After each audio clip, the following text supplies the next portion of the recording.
Order number 6, notices of motion. Under this order, Honorable Fatuma, give notice of motion. Thank you, Mr. Speaker. Notice of motion, Chairperson Special Funds Accounts Committee. Consideration of the report of the Auditor General. Order, Honorable Fatuma, I say I beg to give notice of the following motion. Thank you, sir. I beg to give notice of motion, consideration of the report of the Auditor General on the financial statement for Women Enterprise Fund, Coffee Sherry Advance Revolving Fund, Strategic Food Reserve Trust Fund, Equalization Fund, Mechanical and Transport Fund, National Research Fund, Youth Enterprise Development Fund, Uwezo Fund, Civil Servants Housing Scheme Fund. Honorable Speaker, I beg to give notice of the following motion, that this House adopts the report of the Special Funds Accounts Committee on its consideration of the report of the Auditor General on the financial statement for the Women Enterprise Fund, Coffee Sherry Advance Revolving Fund, Strategic Food Reserve Trust Fund, Equalization Fund, Mechanical and Transport Fund, National Research Fund, Youth Enterprise Development Fund, Uwezo Fund, and Civil Servants Housing Scheme Fund, laid on the table of the House on Thursday, 15th June 2023. Thank you, Mr. Speaker. Thank you, Honorable Fatuma. Clerk. Order, Clerk. Order number 7, questions Hold, and statements. Clerk, hold. What Honorable Fatuma has given us notice, you expunge the first statement she made, then start in the Hansard with I beg to give notice, right, so that the record is proper. Thank you, Fatuma. Next. Order number 7, questions and statements. Honorable members, we have no questions, we have no statement. You have your Thursday statement, Majority Leader. Thank you, Honorable Speaker. Honorable Speaker, pursuant to the provisions of Standing Order 44-2A, I rise to give the following statement on behalf of the House Business Committee, which met on Tuesday, 13th June 2023, to prioritize the business for consideration during the week.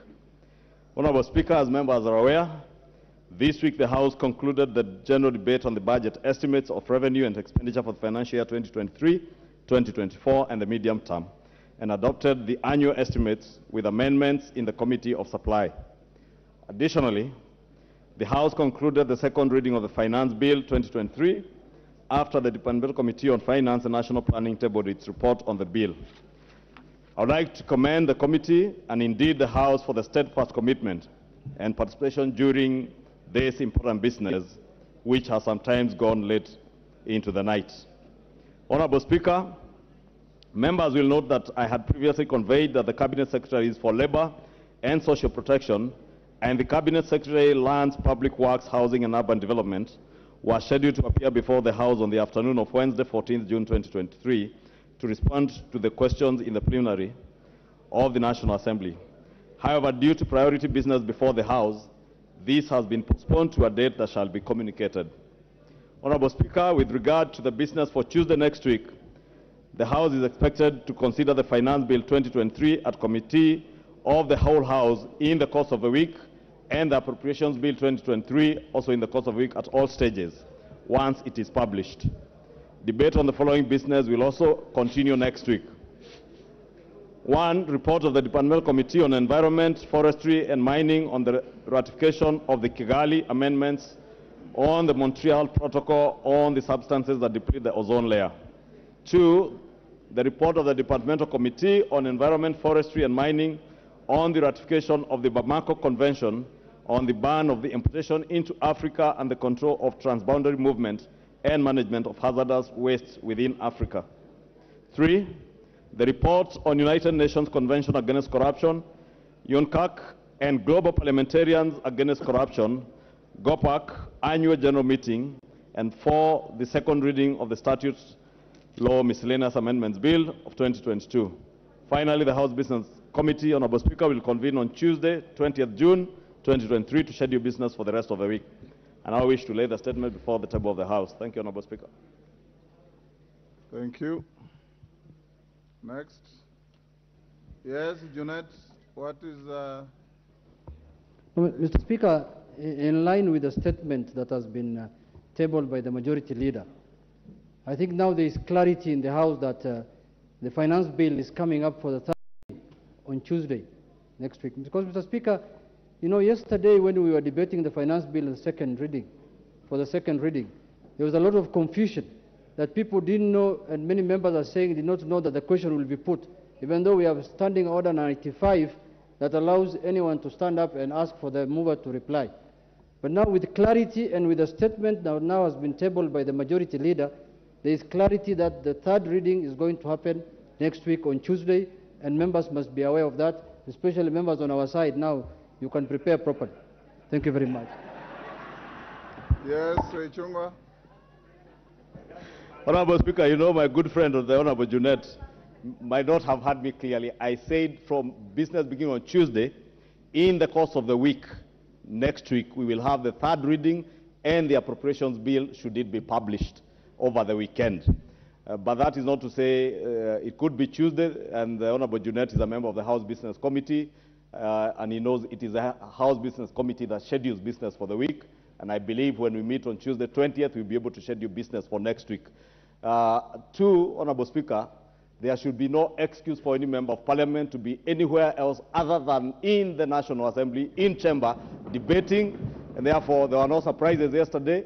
Every member of parliament who has been elected by the people of Kenya from the constituency we are elected in, we should be in the House from Tuesday to Thursday. And it's a very short 4 hours in the afternoon, another 8 or so hours on Wednesday, Thursday another short 4 hours, and we are off to our constituency. Honorable Speaker, let me just say, in the course of next week, between Tuesday and Thursday, when the House business schedules and the order paper will be published, Honorable Speaker, by Monday night, actually.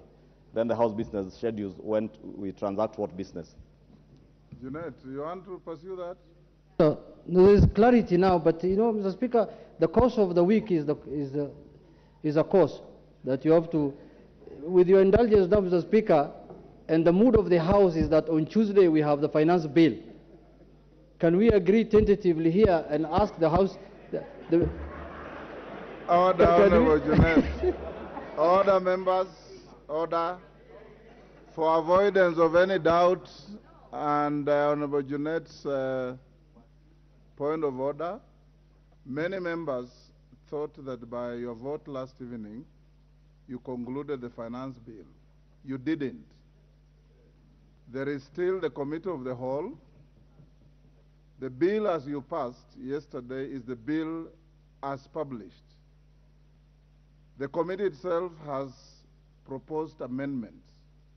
There are many members, I believe, who will also bring amendments to the bill.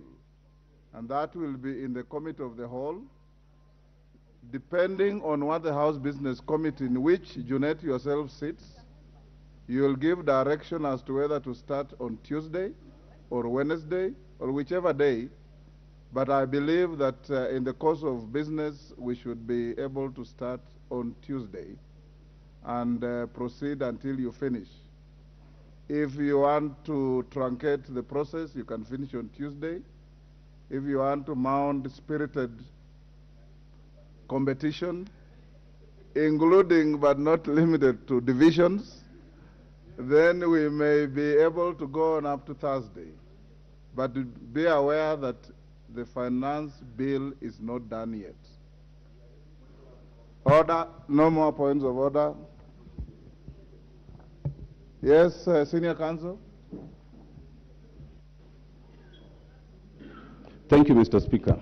Mr. Speaker, I need your guidance on a procedural matter, unless it escaped my attention at any one point. I'm looking at Standing Order 244C in terms of the order in which things are to be done. It suggests to me that the budget highlights and revenue-raising measures which would be presented by the Cabinet Secretary comes first under 244C1.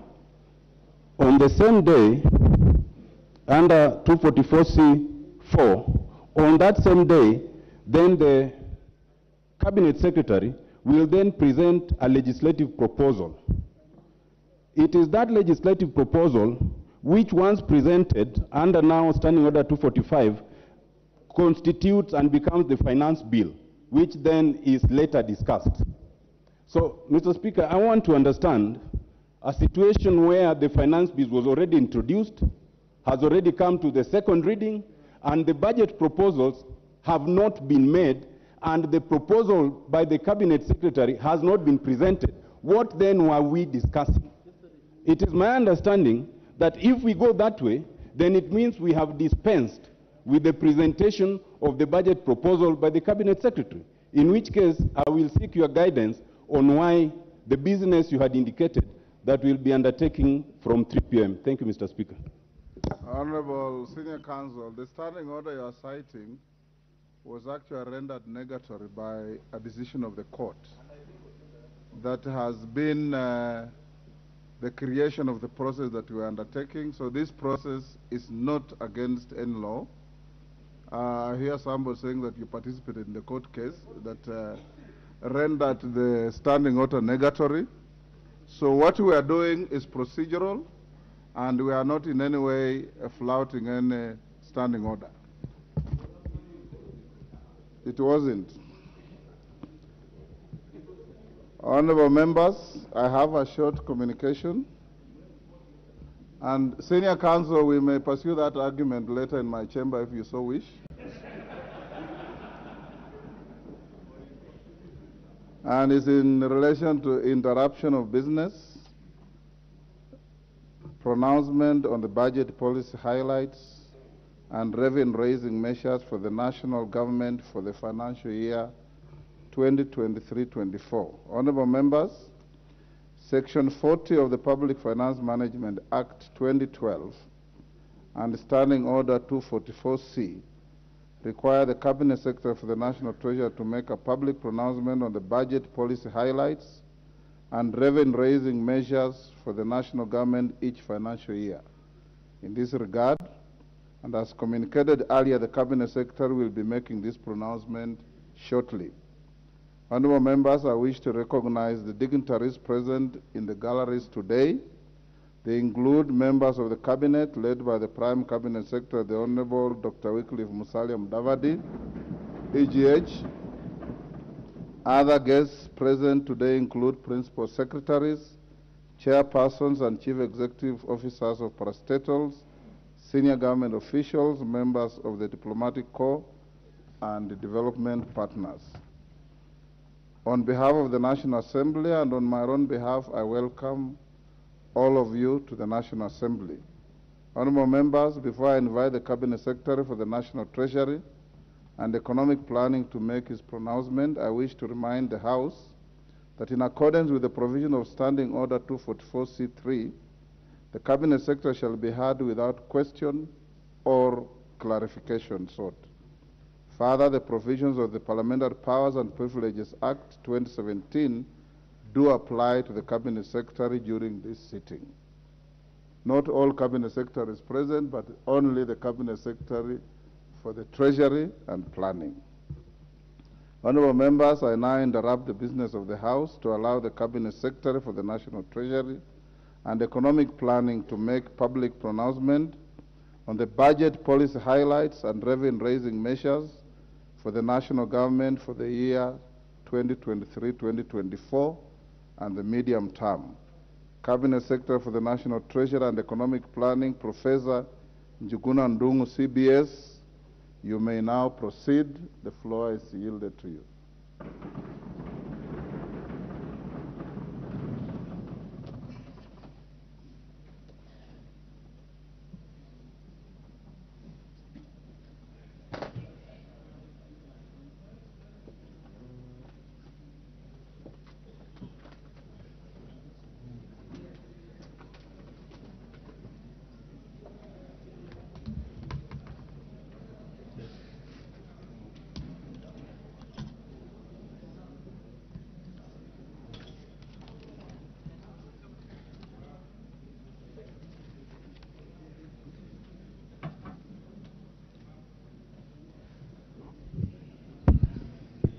Mr. Speaker,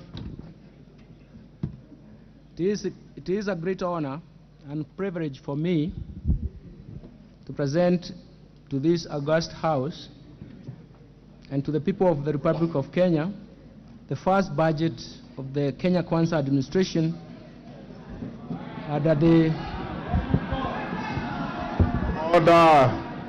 Order, members.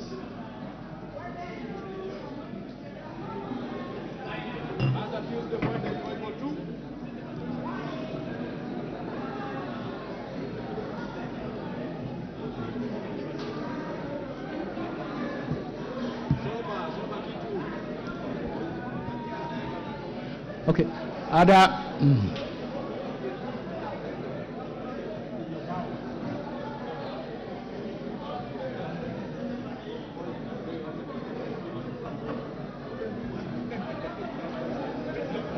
Minister, proceed.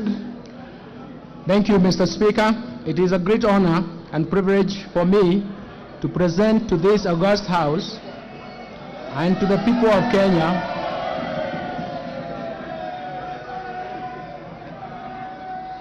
the first budget of the Kenya Kwanza administration under the leadership of His Excellency Dr.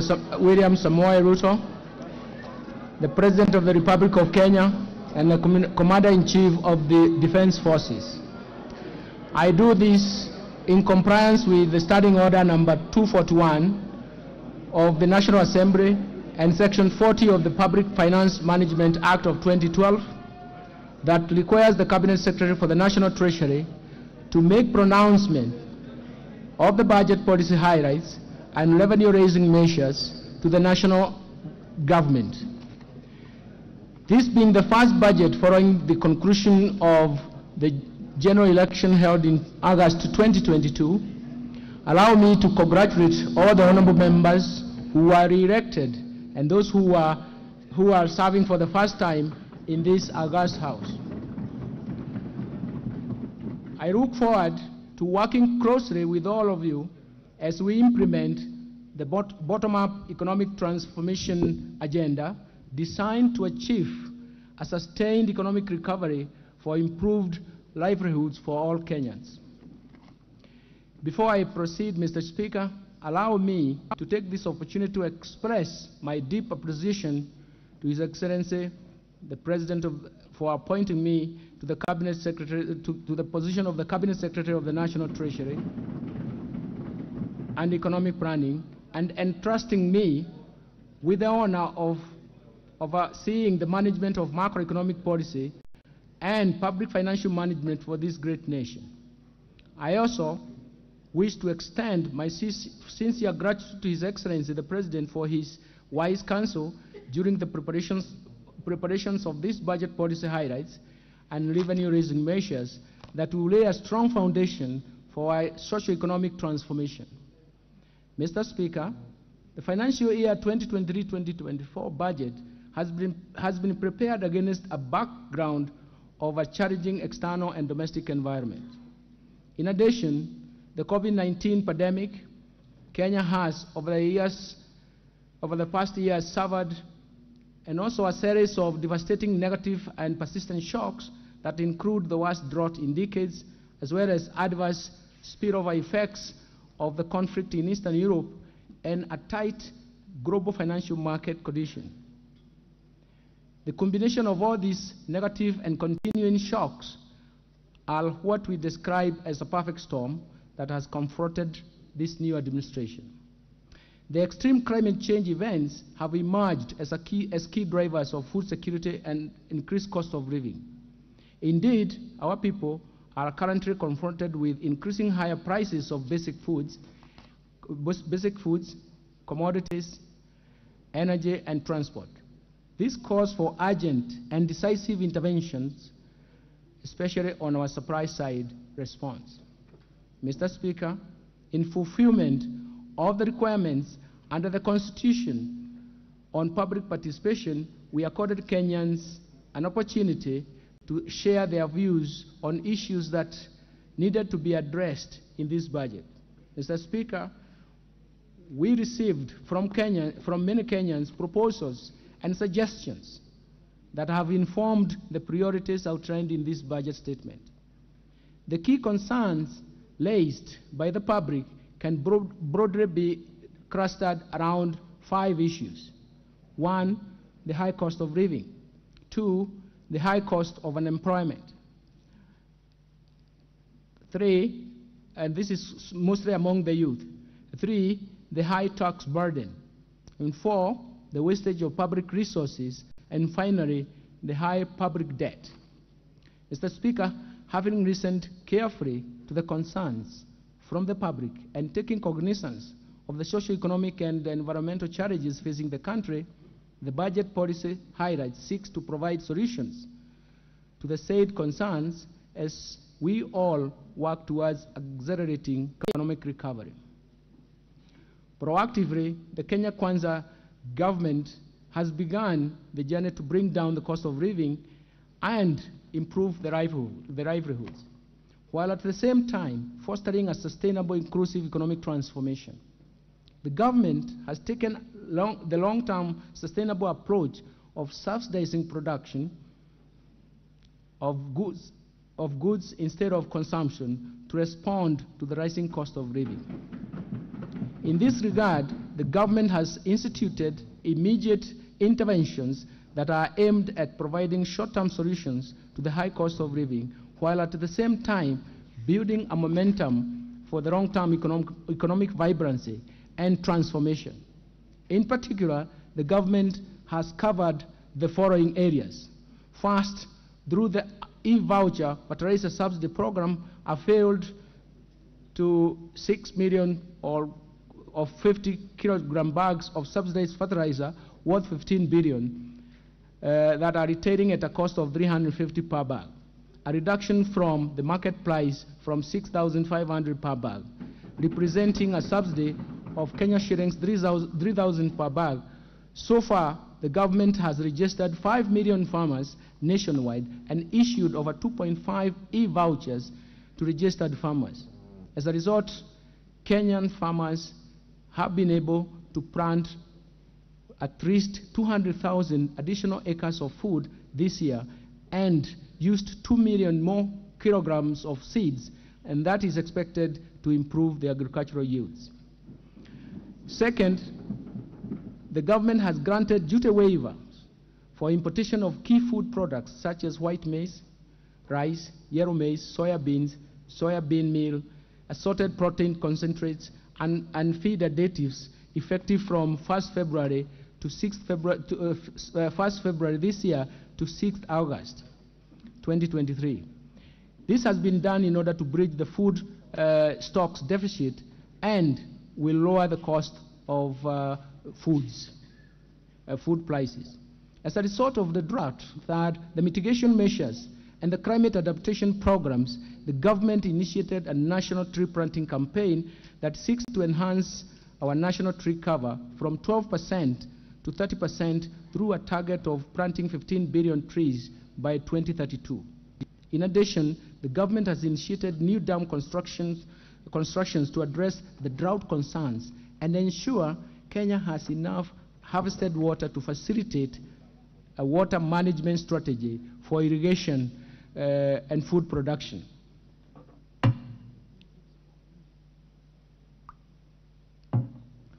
Fourth, the government has invested very heavily in biotechnology research and uptake of drought-tolerant crops to promote food security, particularly in marginalized areas.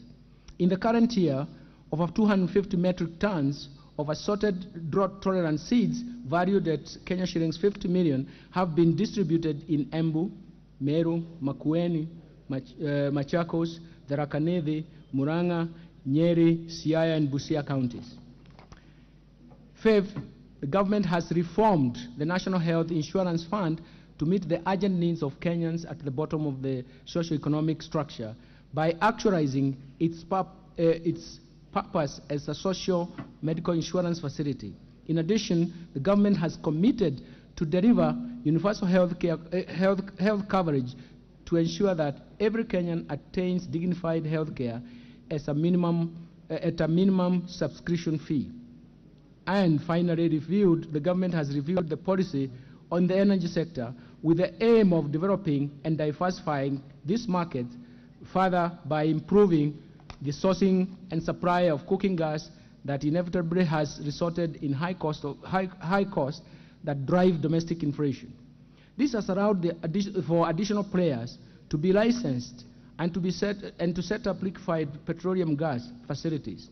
A common use of bulk storage and even handling facility for LPG will be constructed through a private sector participation framework to enhance market certainty and stability in the use of LPG.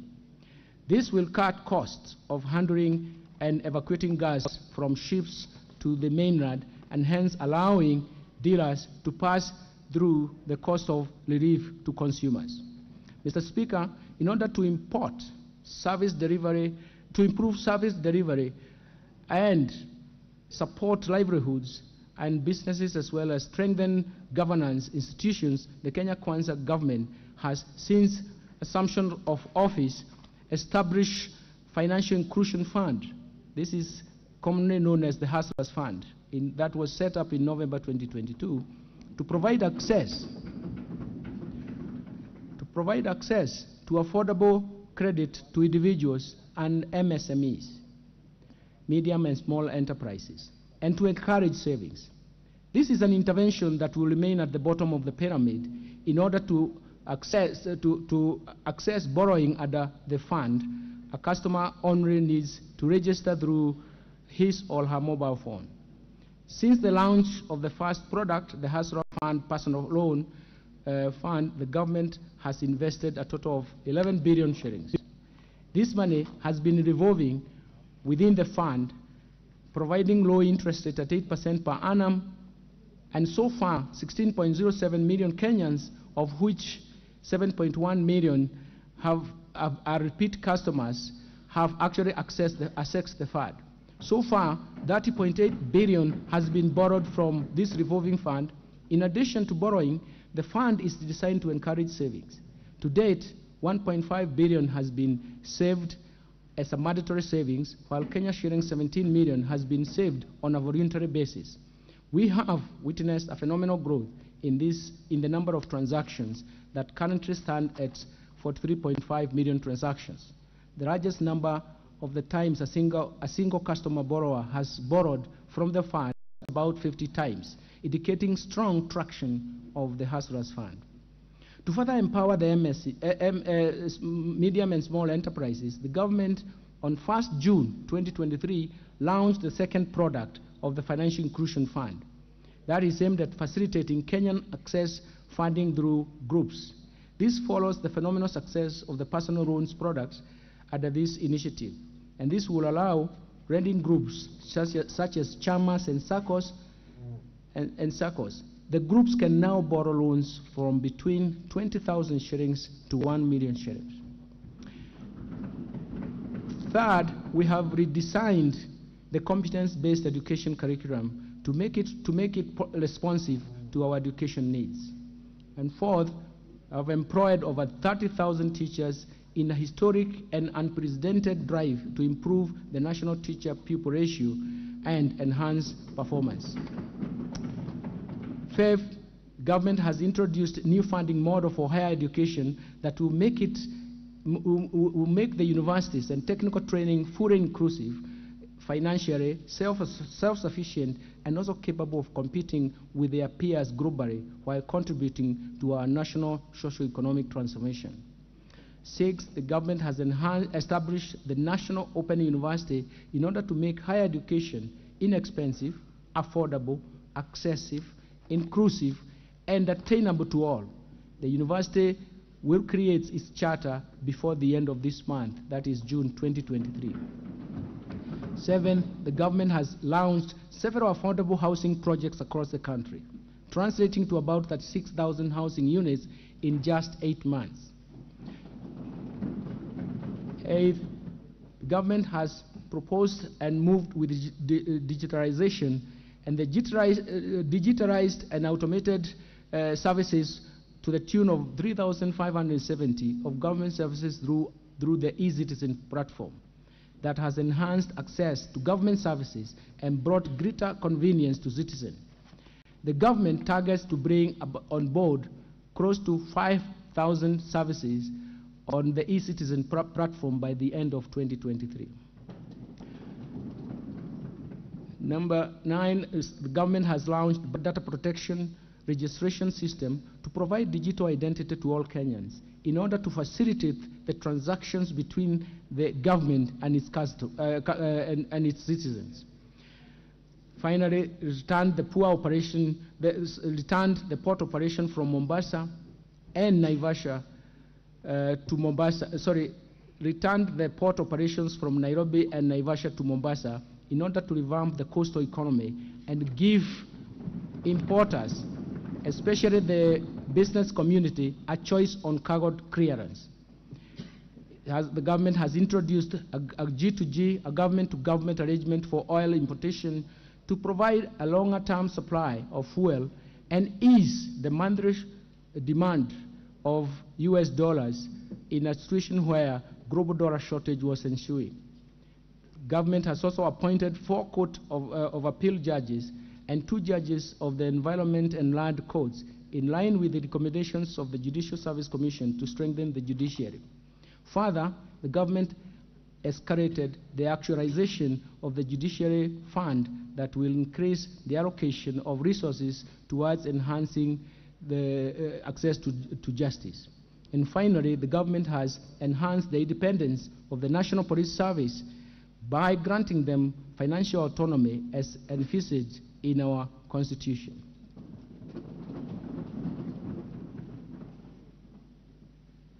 Mr. Speaker, while we celebrate these achievements, we are aware that a lot remains to be done in order to decisively deal with the pressing socioeconomic challenges.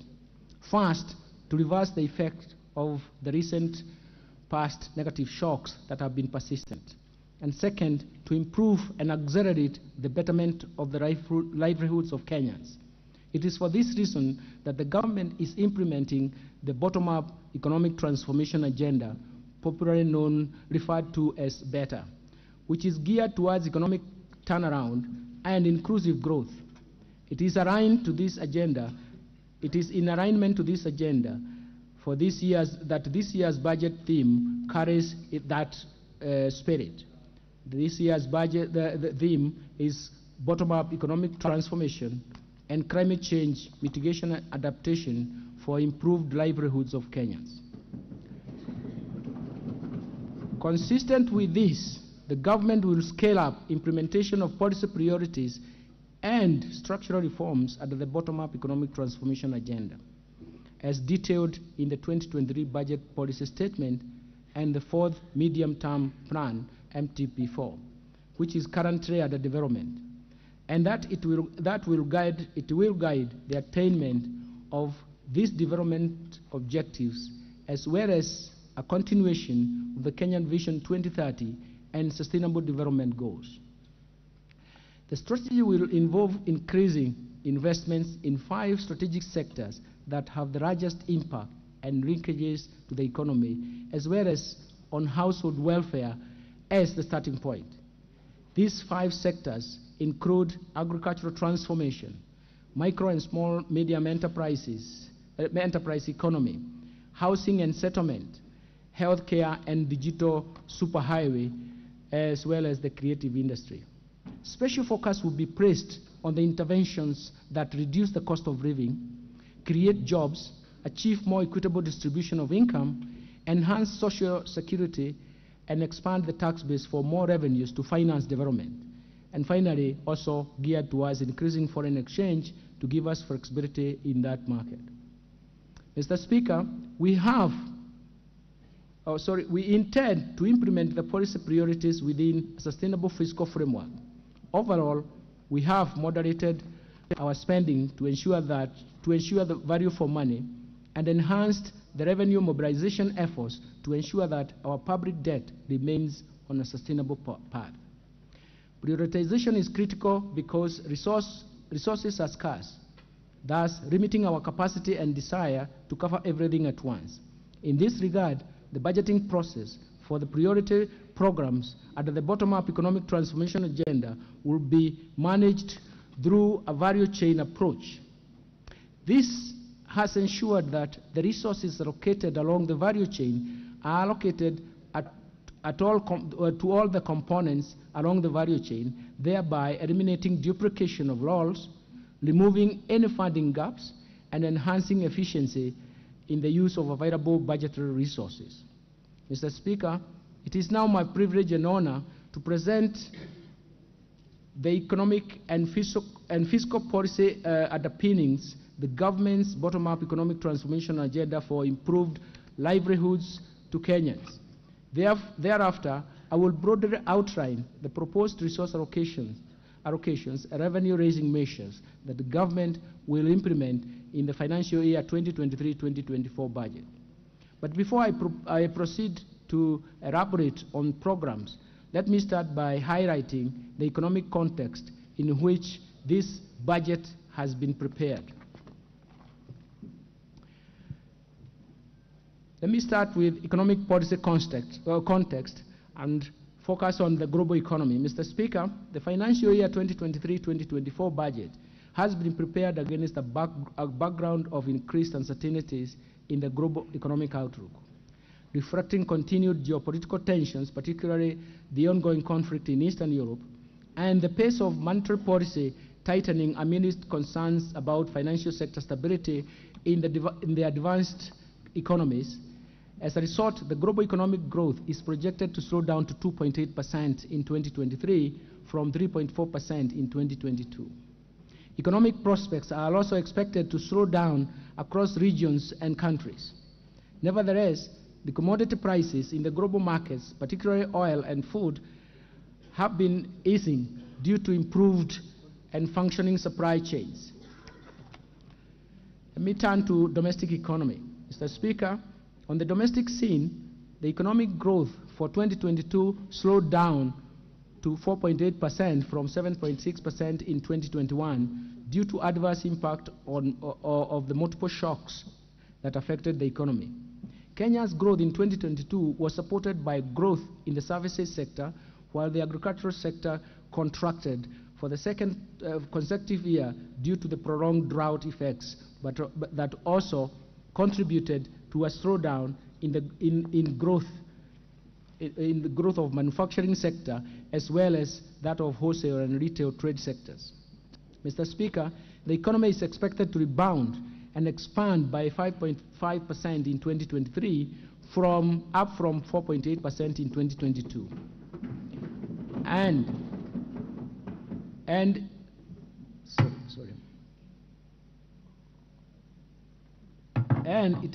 it is supposed to maintain that pace over the medium term. The growth will be supported by a broad-based private sector-led growth, including continued strong performance of the services sector and the recovery from the agricultural sector due to improved weather conditions during the March-May rainy season. This growth outlook will be reinforced by interventions being implemented by the government under the bottom-up economic transformation agenda that include the provision of subsidized fertilizer and seeds to farmers during the planting season.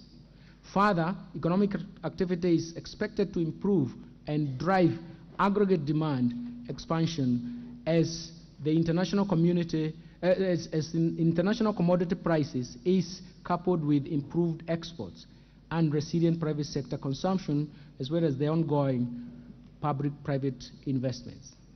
Mr. Speaker, the government will continue to support economic recovery by pursuing prudent macroeconomic policies geared towards reducing debt vulnerabilities and supporting sustainable and inclusive development. Inflation rate has remained above 7.5%, which is the upper bound target since June 2022. This is driven mainly by high food prices and energy prices following the adverse weather conditions and high global oil prices, but also compounded by the pass-through effects from the domestic currency depreciation. In order to anchor inflation expectations, the Central Bank of Kenya, through Monetary Policy Committee, tightened monetary policy during the last 1 year by raising the central bank rate to 9.5% in March 2023 from 7.5% in May 2022. This monetary policy action, together with improved agricultural production occasioned by the wrong rains and supported by fertilizer subsidy program and the ongoing importation of key food items, particularly maize, cooking oil, rice, sugar, at a duty-free window, are expected to ease the domestic prices and basic food items. Already the inflation pressures are easing with inflation rate at 8% in May 2023 from the highs of 9.6% in October 2022. Inflation rate is expected to return to the target range within the second quarter of financial year 2023-2024. Also, in addition, credit to the private sector has grown by 13.2% in the last 12 months to April 2023, and this is supporting economic activity. Most sectors of the economy continue to receive positive credit flows. Mr. Speaker,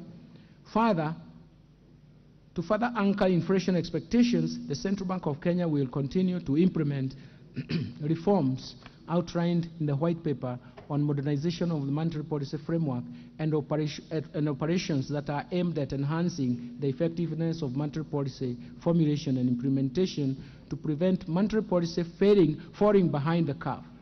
These reforms include refining macroeconomic forecasting frameworks in line with the changing structure of the economy, improving the functioning of the interbank market to strengthen monetary policy transmission, and continued improvements of communication on monetary policy decisions.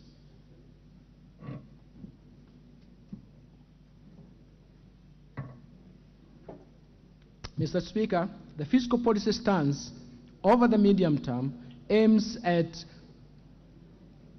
supporting the government's bottom-up economic transformation agenda through growth-friendly fiscal consolidation plan designed to slow down the annual growth in public debt and implement an effective liability management strategy without compromising service delivery to citizens. This will improve the country's debt sustainability position. Mr. Speaker, I now turn to the policy priorities of the government for fostering economic transformation and improved livelihoods. The policy priorities and structural reforms for improved livelihoods start with the bottom-up economic transformation agenda. Mr. Speaker, this year's budget places special emphasis on priorities at the bottom-up economic transformation agenda, which is detailed in 2023 budget policy statement that was approved by this House in March 2023. This agenda is premised to address the challenges of the economy is facing, to stimulate economic recovery, bolster resilience while building on the success realized over time. The strategy will involve increasing investment in at least 5 sectors envisaged to have the largest impact and linkages to the economy, as well as on household welfare. The priority programs are classified under 2 categories, namely the core pillars and the enablers that aim at the creation of a conducive business environment for socio-economic transformation. Mr. Speaker, as indicated earlier, in this statement, the core pillars include agricultural transformation, micro, small, and medium enterprises of the economy, housing and settlement, healthcare, and digital superhighway, and in creative industry. In order to make this program feasible, the government will implement strategic interventions under the following key enablers. First, the infrastructure, manufacturing, the blue economy, the services sector, the environment and climate change, education and training, women agenda, youth empowerment and development agenda, social protection, sports, culture and arts, as well as the governance. Mr. Speaker, in order to realize the aspirations of the bottom-up economic transformation agenda, the government will first continue to maintain macroeconomic stability and enhance the security to foster and secure conducive business environment for all Kenyans and their investment. Second, the government will intensify national infrastructure development and connectivity of roads and port, energy and fiber optic infrastructure to lower the cost of movement of people and goods, lower the cost of doing business, thereby enhancing profitability of businesses. Third, the government will enhance investment in key economic sectors for broad-based sustainable economic recovery by promoting agricultural transformation, growth in manufacturing, environmental conservation and water supply, food security, climate change mitigation and adaptation, tourism recovery, and sustainable land use and management. In this regard, food security and climate change will also become a focal point for policy formulation going forward. Fourth, the government will expand access to quality social services in health, education, and appropriate social safety nets for the vulnerable population. And finally, the government will support the youth, women, persons living with disabilities through government-funded empowerment programs that leverage on partnership with private sector organizations. Mr. Speaker, the government, under the support of the development partners, is implementing a program that aims at boosting revenue mobilization to reduce total expenditures as a percentage of GDP, thereby providing growth-friendly fiscal consolidation plan designed to slow down the annual growth of public debt and implement an efficient liability management strategy, without at the same time compromising service delivery to citizens.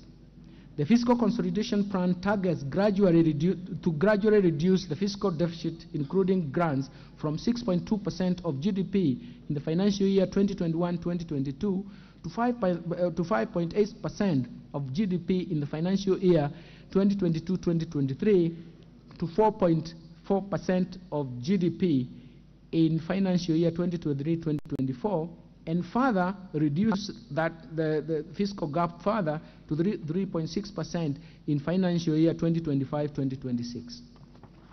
Mr. Speaker, we are truly grateful as a nation to our development partners who have over the years provided financial resources to support the implementation of government programs, government policy, as well as structural reforms.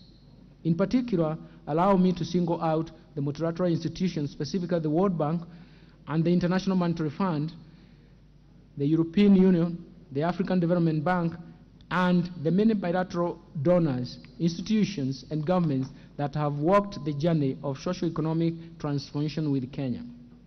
Mr. Speaker, Kenya has continued to successfully implement the Extended Fund Facility and Extended Credit Facility, EFF and ECF arrangements supported by the IMF, the International Monetary Fund.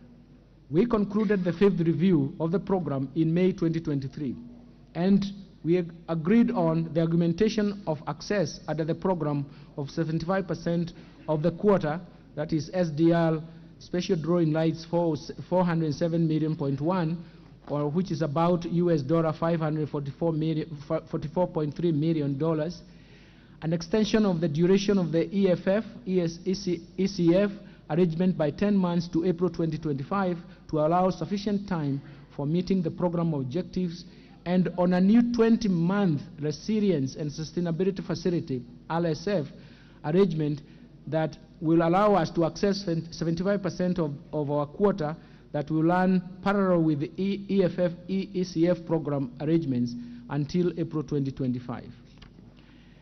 Once approved by the IMF Executive Board in July 2023, Kenya will immediately access SDR 306.7 million, which is about $410 million, including from the augmentation of the access under ECF, EFF. This will bring the cumulative IMF financial support disbursed under the EFF, ECF program arrangements to SDR 1.509 billion, or about $2.017 billion, and For us, that's why we are appreciative of this multilateral institution. The government will also access additional SDR 407.1 million, about 443 million under the new 20-month Resilience Sustainability Facility arrangement upon successful next review. Mr. Speaker, when combined with RSF support, the cumulative IMF commitment to Kenya will be about SDR 2.633 billion, which is about $3.52 billion by April 2025. Mr. Speaker, as a stopgap measure to ease the pressure on the domestic supply of petroleum products, as well as ease pressure on the Kenya shilling arising due to the global shortage of US in the domestic market, we have introduced an innovative new government-to-government arrangement for fuel importation through Regal Notice number 3 of 2023. That Regal Notice allows us to import the importation of petroleum products by private sector through the current open tender system, OTS. To date, the monthly importation of petroleum products is approximately 740,000 metric tons, of which 60% is consumed in the domestic market, while 40% is for transit markets in the region. This product is currently paid for using United States dollars, which puts strain on foreign exchange availability and pressure on nominal exchange rate and ensuing exchange rate volatility in the market on a monthly basis. Mr. Speaker, to contain the pressure of the US dollar availability in the market, as well as exchange rate volatility on a monthly basis, the government entered into a memorandum of understanding with governments of oil-producing countries under which framework agreements have been signed with petroleum exporting companies for the supply of petroleum products on extended credit period of 180 days. The objective of this arrangement is first to ease the monthly demand of the US dollars in the foreign exchange market that is driven by petroleum imports, and by extending time required to source the US dollars from the current 5 days to 180 days. Second, to allow space to activate the interbank foreign exchange market and thus stem currency speculation, it was necessary to enter into this program that we intended to reduce the cost of petroleum products by lowering the economies of, leveraging on the economies of scale that arise from having longer supply contracts up to 270 days with potential suppliers. And fourth, we wanted to make sure that we avoid supply disruptions by safeguarding longer-term supply contracts for petroleum products. And finally, it has allowed us to structure, in the future, to structure the fuel pricing mechanism that will be dependent on market conditions. Currently, the fuel pricing mechanism coordinates expectations of price revisions on the 15th day of every month, a situation that does not reflect appropriate market conduct, as well as encourage diverse market development paths in this subsector. I now turn to climate change mitigation and adaptation. Mr. Speaker, the climate change has become a pressing issue globally. Like other economies, Kenya's economy is vulnerable to its ravaging impacts. Indeed, we have just come out of the worst drought in 40 years, which has claimed lives of people and livestock, while at the same time threatened the livelihoods of millions of Kenyans. Given our vulnerability to climate change, it is imperative that we build a more climate-resilient economy. For this reason, the government has stepped up climate adaptation and mitigation efforts, including green energy, smart agriculture, decarbonized manufacturing, e-mobility, and green building. All these are aimed at the attainment of zero carbon by 2050.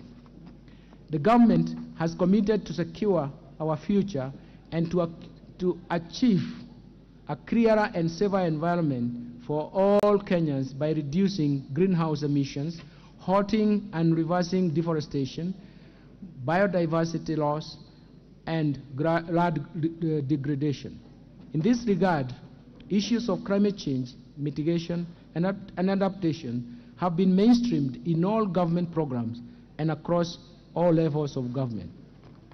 As part of drought mitigation measures and the climate adaptation program, the government is implementing a national tree planting campaign which is championed by His Excellency the President and seeks to enhance our national tree cover from 12% to 30% by year 2032.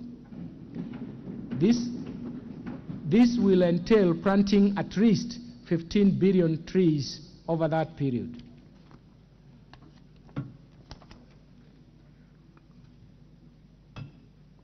Mr. Speaker, climate financing has emerged as a very important means of implementation of climate change and for promoting sustainable development and financial sector development.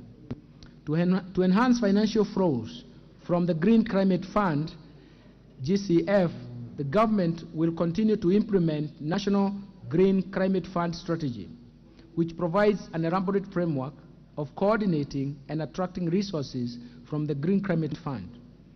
The government will also implement financing locally led climate action, we call it FROCA, program in collaboration with county governments and development partners to manage climate risks. Further, to support our climate change efforts and characterize additional climate finance from other official and private partners, we have agreed with the IMF on a new 20-month resilience sustainability facility arrangement that will run in parallel with the current program arrangement until April 2025. Mr. Speaker, the government last year committed to fast-track the enactment of Disaster Risk Management Bill and finalize the Public Finance Management Disaster Risk Management Fund regulations. These are meant to strengthen the disaster risk management in the country, given that Kenya is predisposed to various disasters, some of which are exacerbated by the ravaging effects of climate change. These disasters often have a huge negative impact on the economy. I wish to report that the relevant departmental committee of this House is in the process of considering registration on matters relating to disaster risk management. I urge this House to prioritize this matter to enable Kenya have an overarching framework on disaster risk management. I will later be submitting to this House for consideration the Public Finance Management, into brackets, the Disaster Risk Management Fund Regulations 2023 that will enable the establishment of the Disaster Risk Management Fund. Let me turn to legal and policy, legal and institutional reforms. Mr. Speaker, the government's bottom-up economic transformation agenda, BETTER, will be underpinned by sound and appropriate policy, legal and institutional reforms that are aimed at improving the business environment, increasing the efficiency of public service delivery, and strengthening the accountability and transparency in public finance management. These reforms are outlined as follows.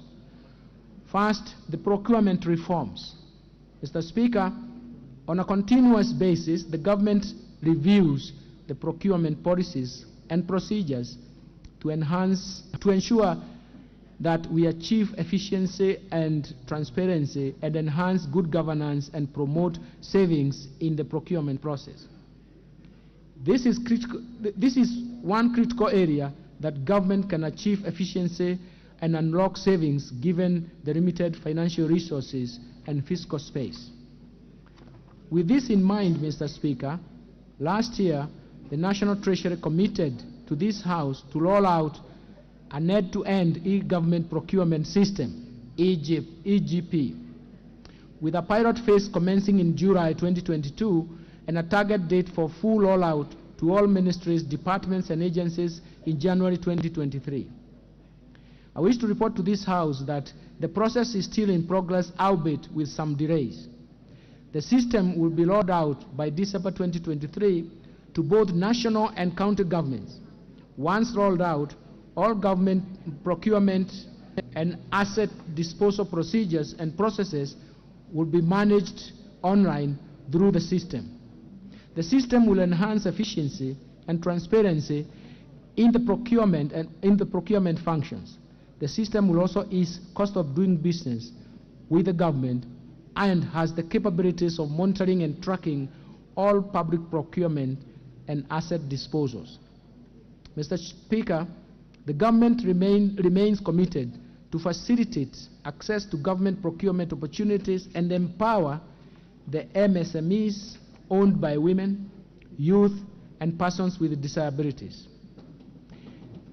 This remains a key priority of government under the bottom-up economic transformation agenda. For this reason, the National Treasury has re-engineered the access of government procurement opportunities, AGPO, portal to enable real-time registration and monitoring. The National Treasury has also directed all procuring entities to ensure prompt payment of all contracts successfully implemented under the AGPO that will enable businesses owned by the target group access liquidity promptly. Mr. Speaker, a large number of state corporations rely on the exchequer funding to service their payroll and other expenses. Over the years, bloated payrolls have remained a large burden to the exchequer, resulting in accumulated unserviced statutory obligations and also pensions liability running into billions of Kenya shillings. It has also been established that in most state corporations, a huge proportion of the staff complement comprises of support staff with a thin complement of technical staff. This gravely affects the core service delivery. To address this challenge, the State Corporations Advisory Committee, SCAC, will immediately embark on an aggressive program to rationalize staff establishment to keep them lean and strictly adhere to 70-30 ratio of technical staff to support staff. In addition, the National Treasury shall henceforth only approve budgets for hiring staff for only state corporations that have received approvals from the State Corporations Advisory Committee, the Public Service Commission, PSV, and Salary and Remuneration Committee together jointly. This requirement is in addition to confirmation of the requisite funding. Mr. Speaker, to support the restructuring of the state corporation, the Cabinet approved the Privatization Bill 2023. It seeks to repeal the Privatization Act of 2005 and streamline the privatization process and in order to restructure the state-owned enterprises. This was subsequently submitted to this House by the National Treasury in May 2023. The bill, once enacted, will enable the selected state-owned enterprises to achieve their full potential by entrenching commercial principles and reduce their reliance on the exchequer funding. I urge honorable members to support the government in this endeavor.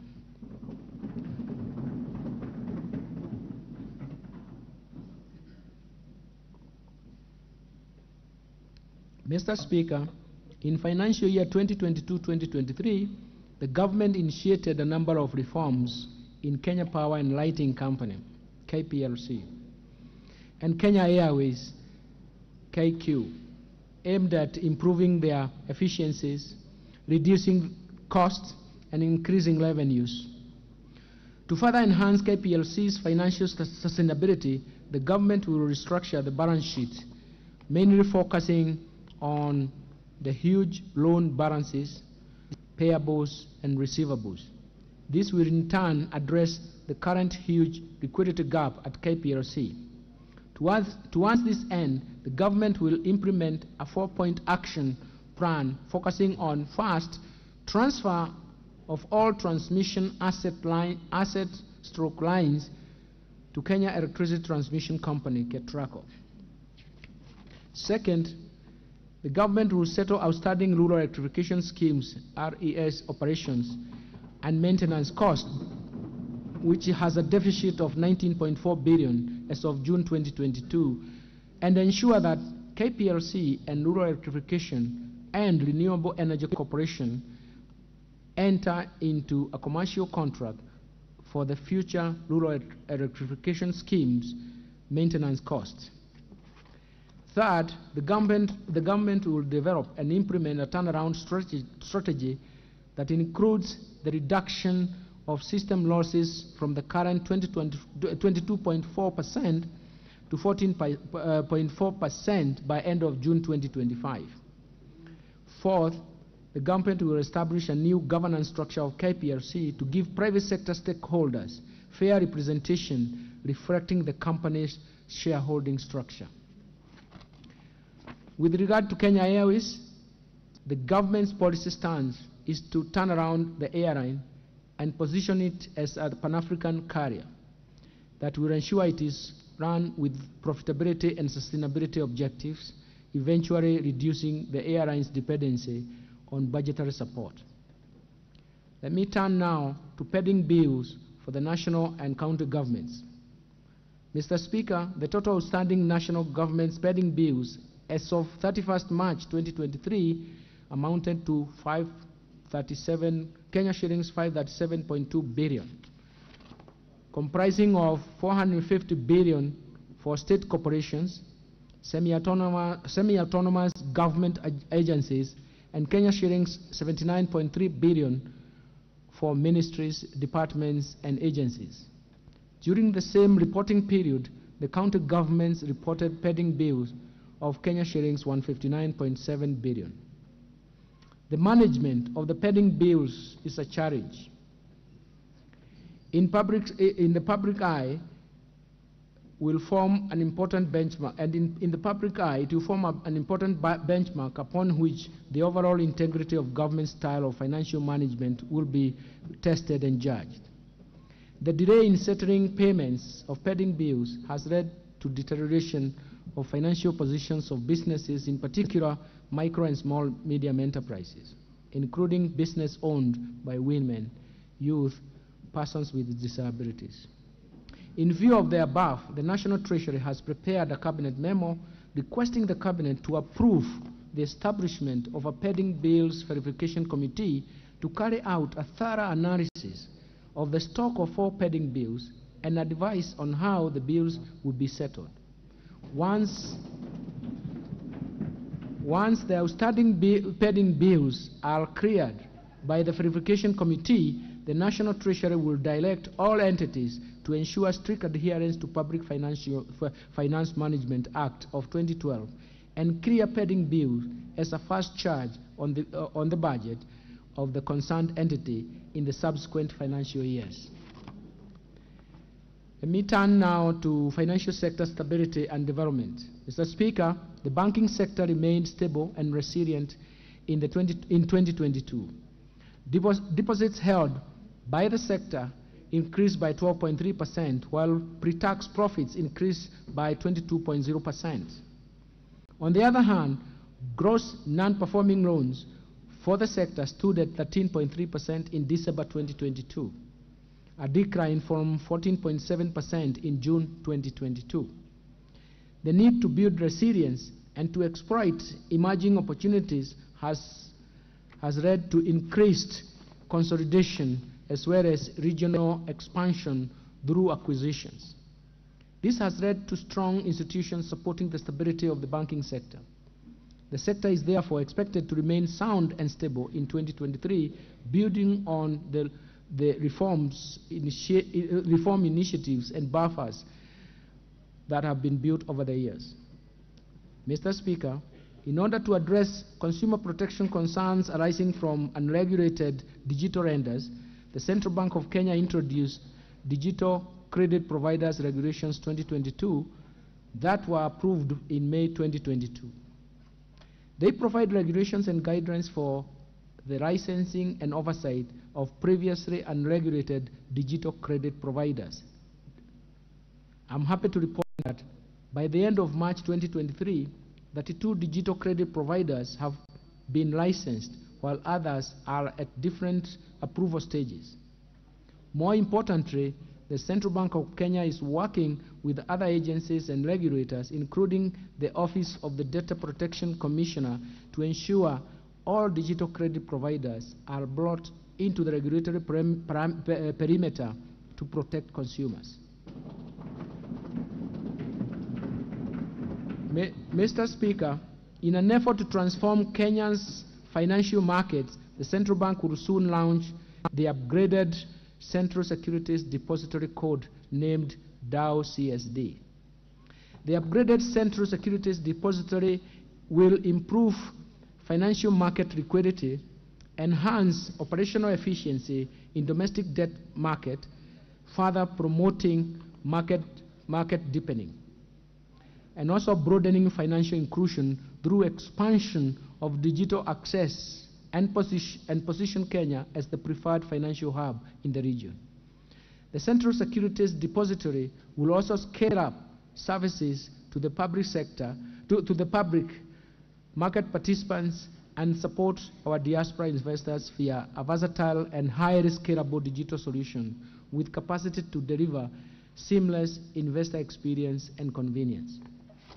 Mr. Speaker, since the launch of the National Payments Strategy 2023-2025 in February 2022, the Central Bank has implemented major initiatives to improve quality, access, and affordability of payment services to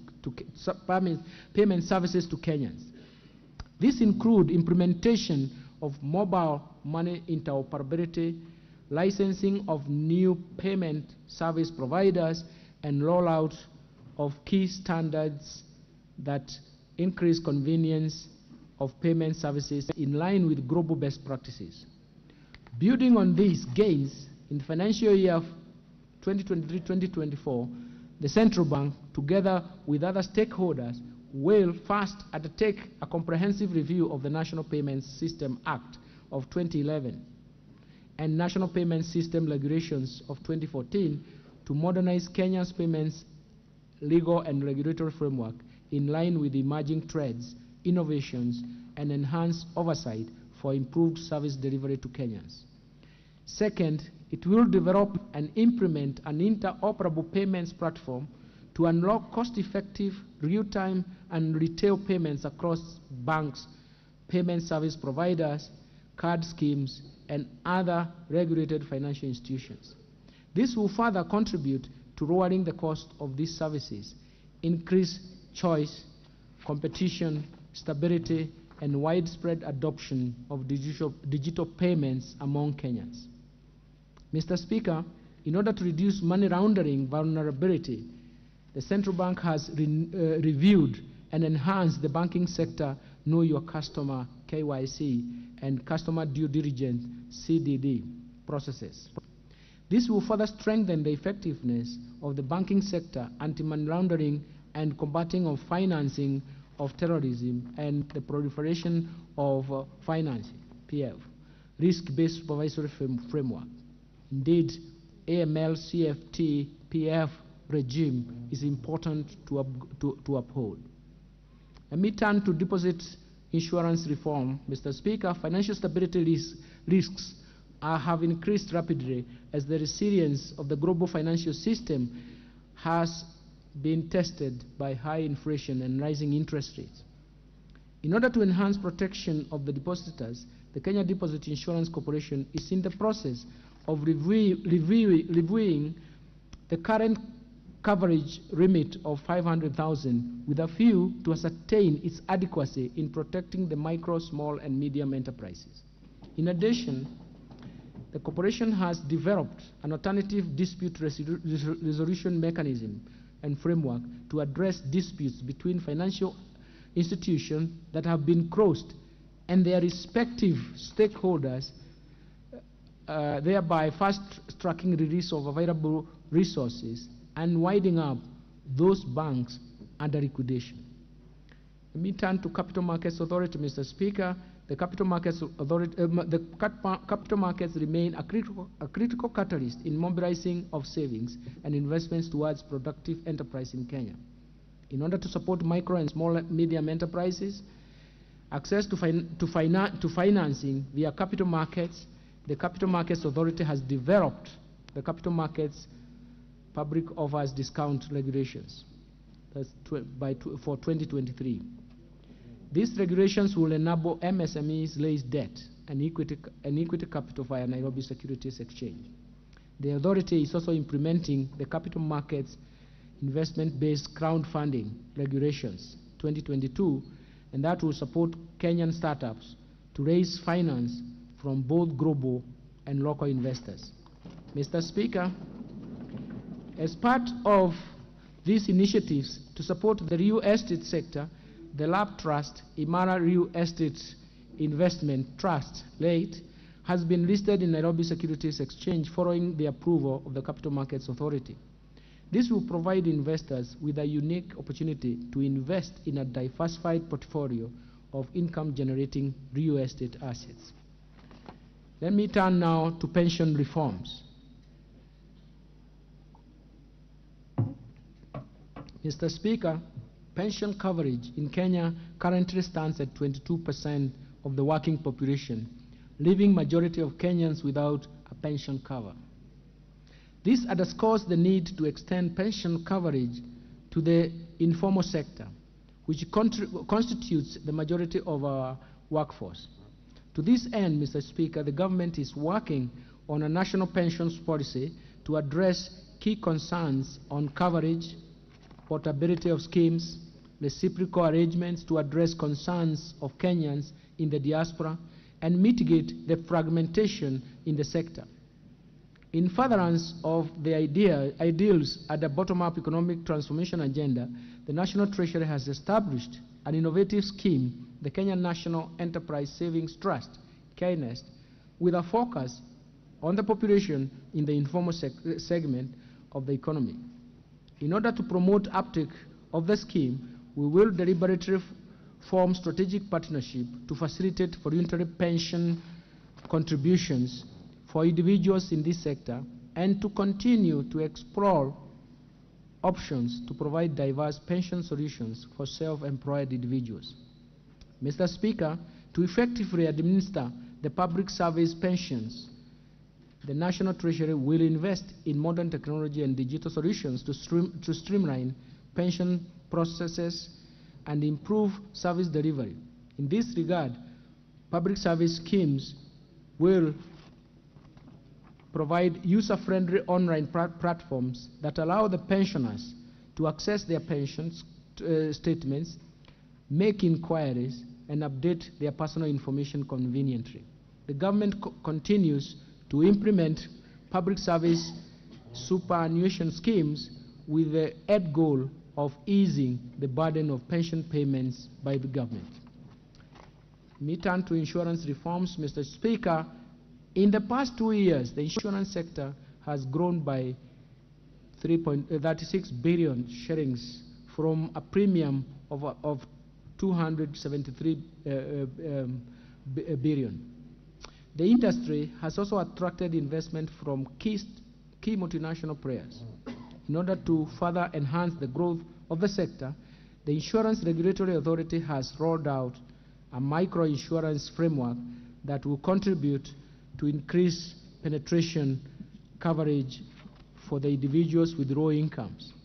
The authority will strengthen private insurance's role in the universal health care coverage, promote crop and livestock insurance, as well as support insurance for MSMEs. Mr. Speaker, there are no deterrent measures under the Insurance Act to motivate accountability and observance of directors' duties as well as senior managers' professional responsibilities. To address this shortcoming, I have submitted to this House Insurance Amendment Bill 2023 to provide for offences relating to the management of an insurer. In addition, the bill will contain other amendments aimed at enhancing the efficiency of the Insurance Regulatory Authority in regulating the insurance industry. Let me turn to Circle Society's reforms, Mr. Speaker. the SACCO industry is characterized by many small and medium-sized SACCOs that find it difficult to effectively compete in the deposit-taking and credit markets. To address this challenge, the SACCO Societies Regulatory Authority, SASRA, is working on amendments to SACCO Societies Act 2008 that will provide the licensing and supervision of shared SACCO services platform. This initiative will improve the efficiency and competitiveness of SACCOs through establishment of cost-sharing digital platform to enable small SACCOs to achieve economies of scale, while at the same time mainstreaming regulatory compliance in a cost-effective manner.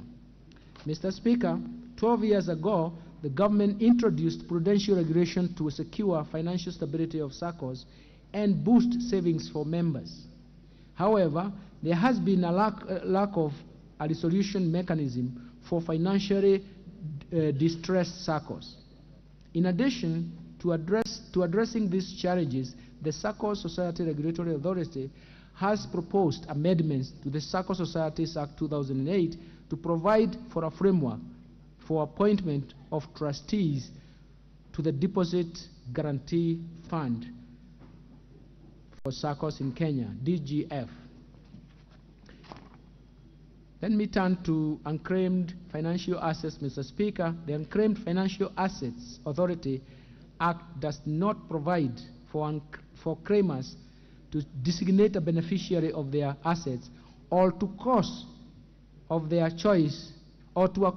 choice, and therefore any claim must be paid to the claimant.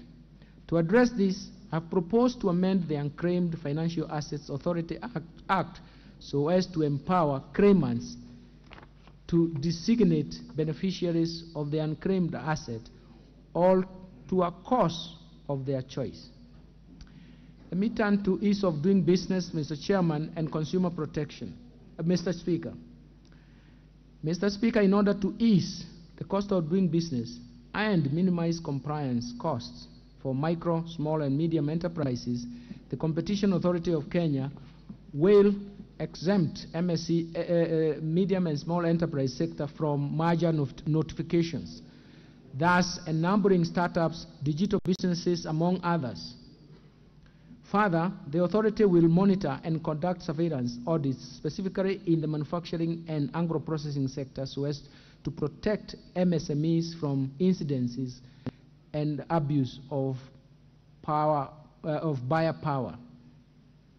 Second, implement codes of practice. The Competition Authority will implement codes of practice to ensure that MSMEs in the retail and insurance sectors are protected from powerful buyers.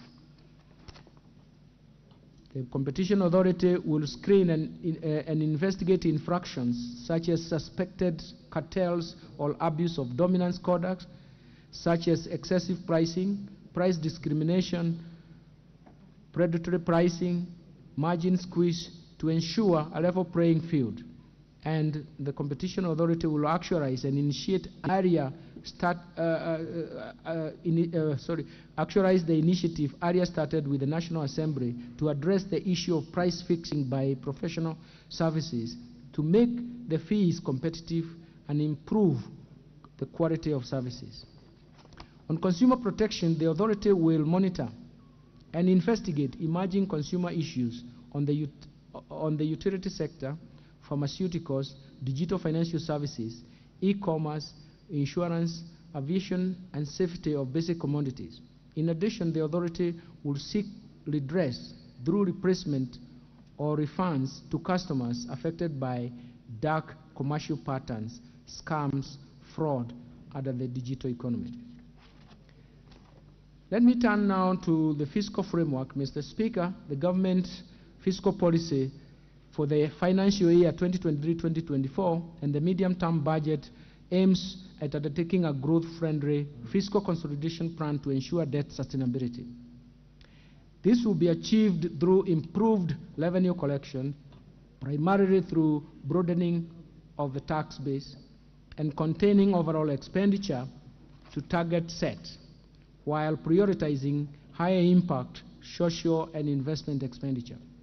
Mr. Speaker, the fiscal policy targets to grow total revenues to 17.9% of GDP in financial year 2023-2024 and above 18.3% of GDP over the medium term.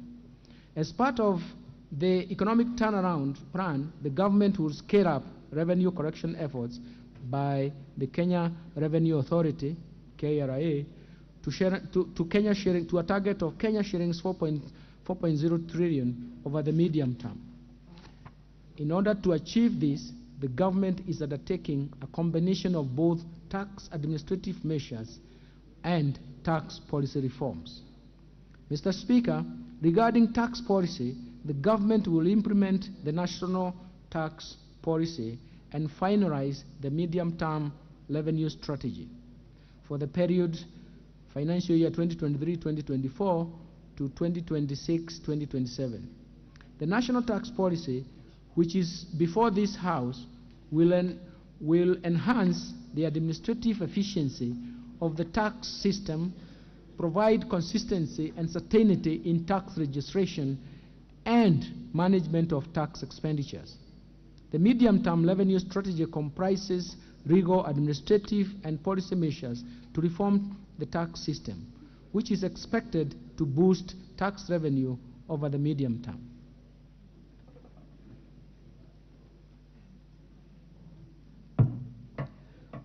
On tax administration, Mr. Speaker, the Kenya Revenue Authority is implementing reforms to move towards seamless taxation by ensuring that its systems, taxpayers, and businesses are integrated to allow for the automatic movement of data through machine-to-machine based processes, and where appropriate, shift to real-time processing. This will enable KRA to monitor business transactions in real time, therefore sealing revenue leakages through tax avoidance and evasion. On the expenditure reforms, Mr. Speaker, the government will sustain efforts to improve efficiency in public spending and ensure value for money by eliminating non-priority expenditures, retiring expenditure and unsustainable consumption subsidies, reducing tax exemption, scaling up use of public-private partnership financing for commercially viable projects, and rolling out end-to-end procurement system. Mr. Speaker, to address the challenges of perennial low absorption of development partners' funds that have denied Kenyans the full benefit of this financing, the government will put in place policies and administrative measures to minimize payments of unnecessary fees and charges. Let me turn to revenue projections, Mr. Speaker.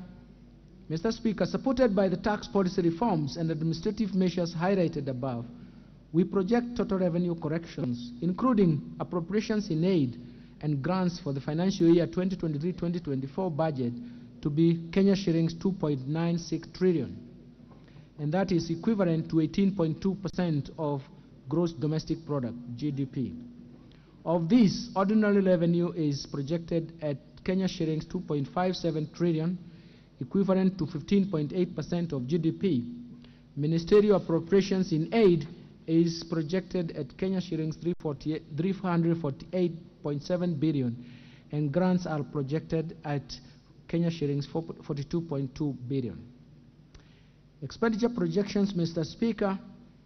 Total expenditure projections in financial year 2023-2024 budget is projected at 3.7 trillion, equivalent to 22.6% of GDP. Of these, recurrent expenditures will amount to Kenya shillings 2.53 trillion, equivalent to 15.6% of GDP.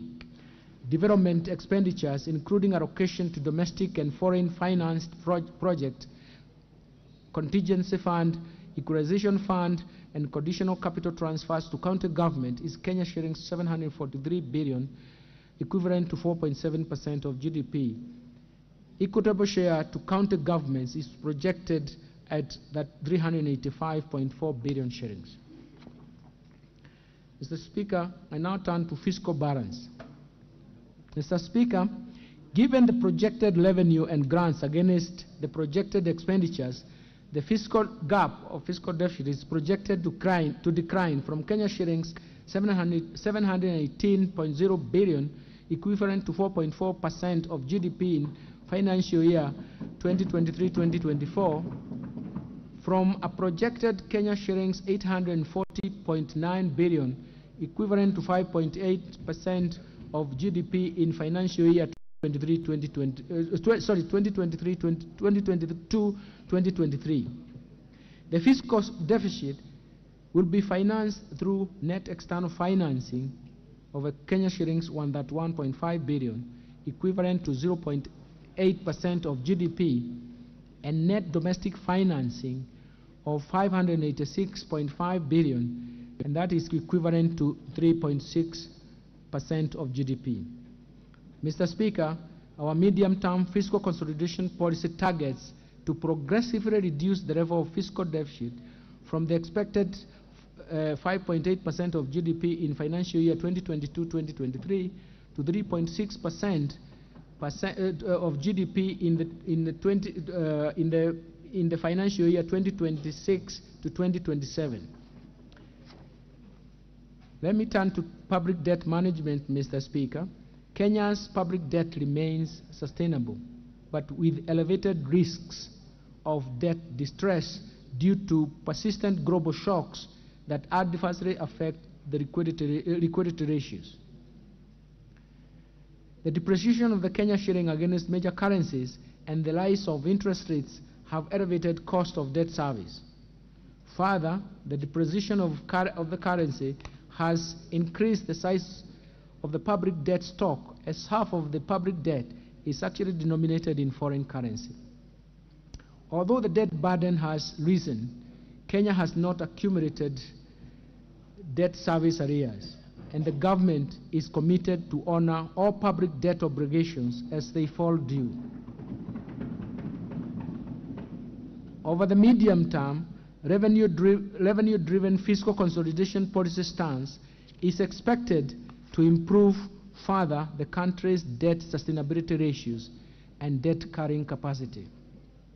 Mr. Speaker, the current limit of the debt as approved in 2020 by this House is Kenya shillings 10 trillion. Guided by the best practice, the government intends to change the public debt ceiling from a numerical number to a debt anchor in the form of a ratio of public debt to GDP in present value terms. The proposed change to the debt ceiling provides an appropriate guide for optimal level of public debt based on the country's ability to pay. This is the debt carrying capacity that can objectively be assessed, as well as provide directions on information on debt accumulation or reduction from time to time.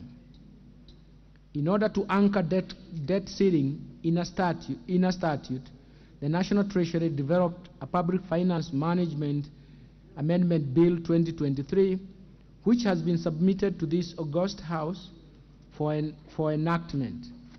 The bill was subjected to public participation in line with the requirements of the Constitution of Kenya on transparency and accountability in public policy formulation. I urge the honorable members to prioritize and consider this bill favorably.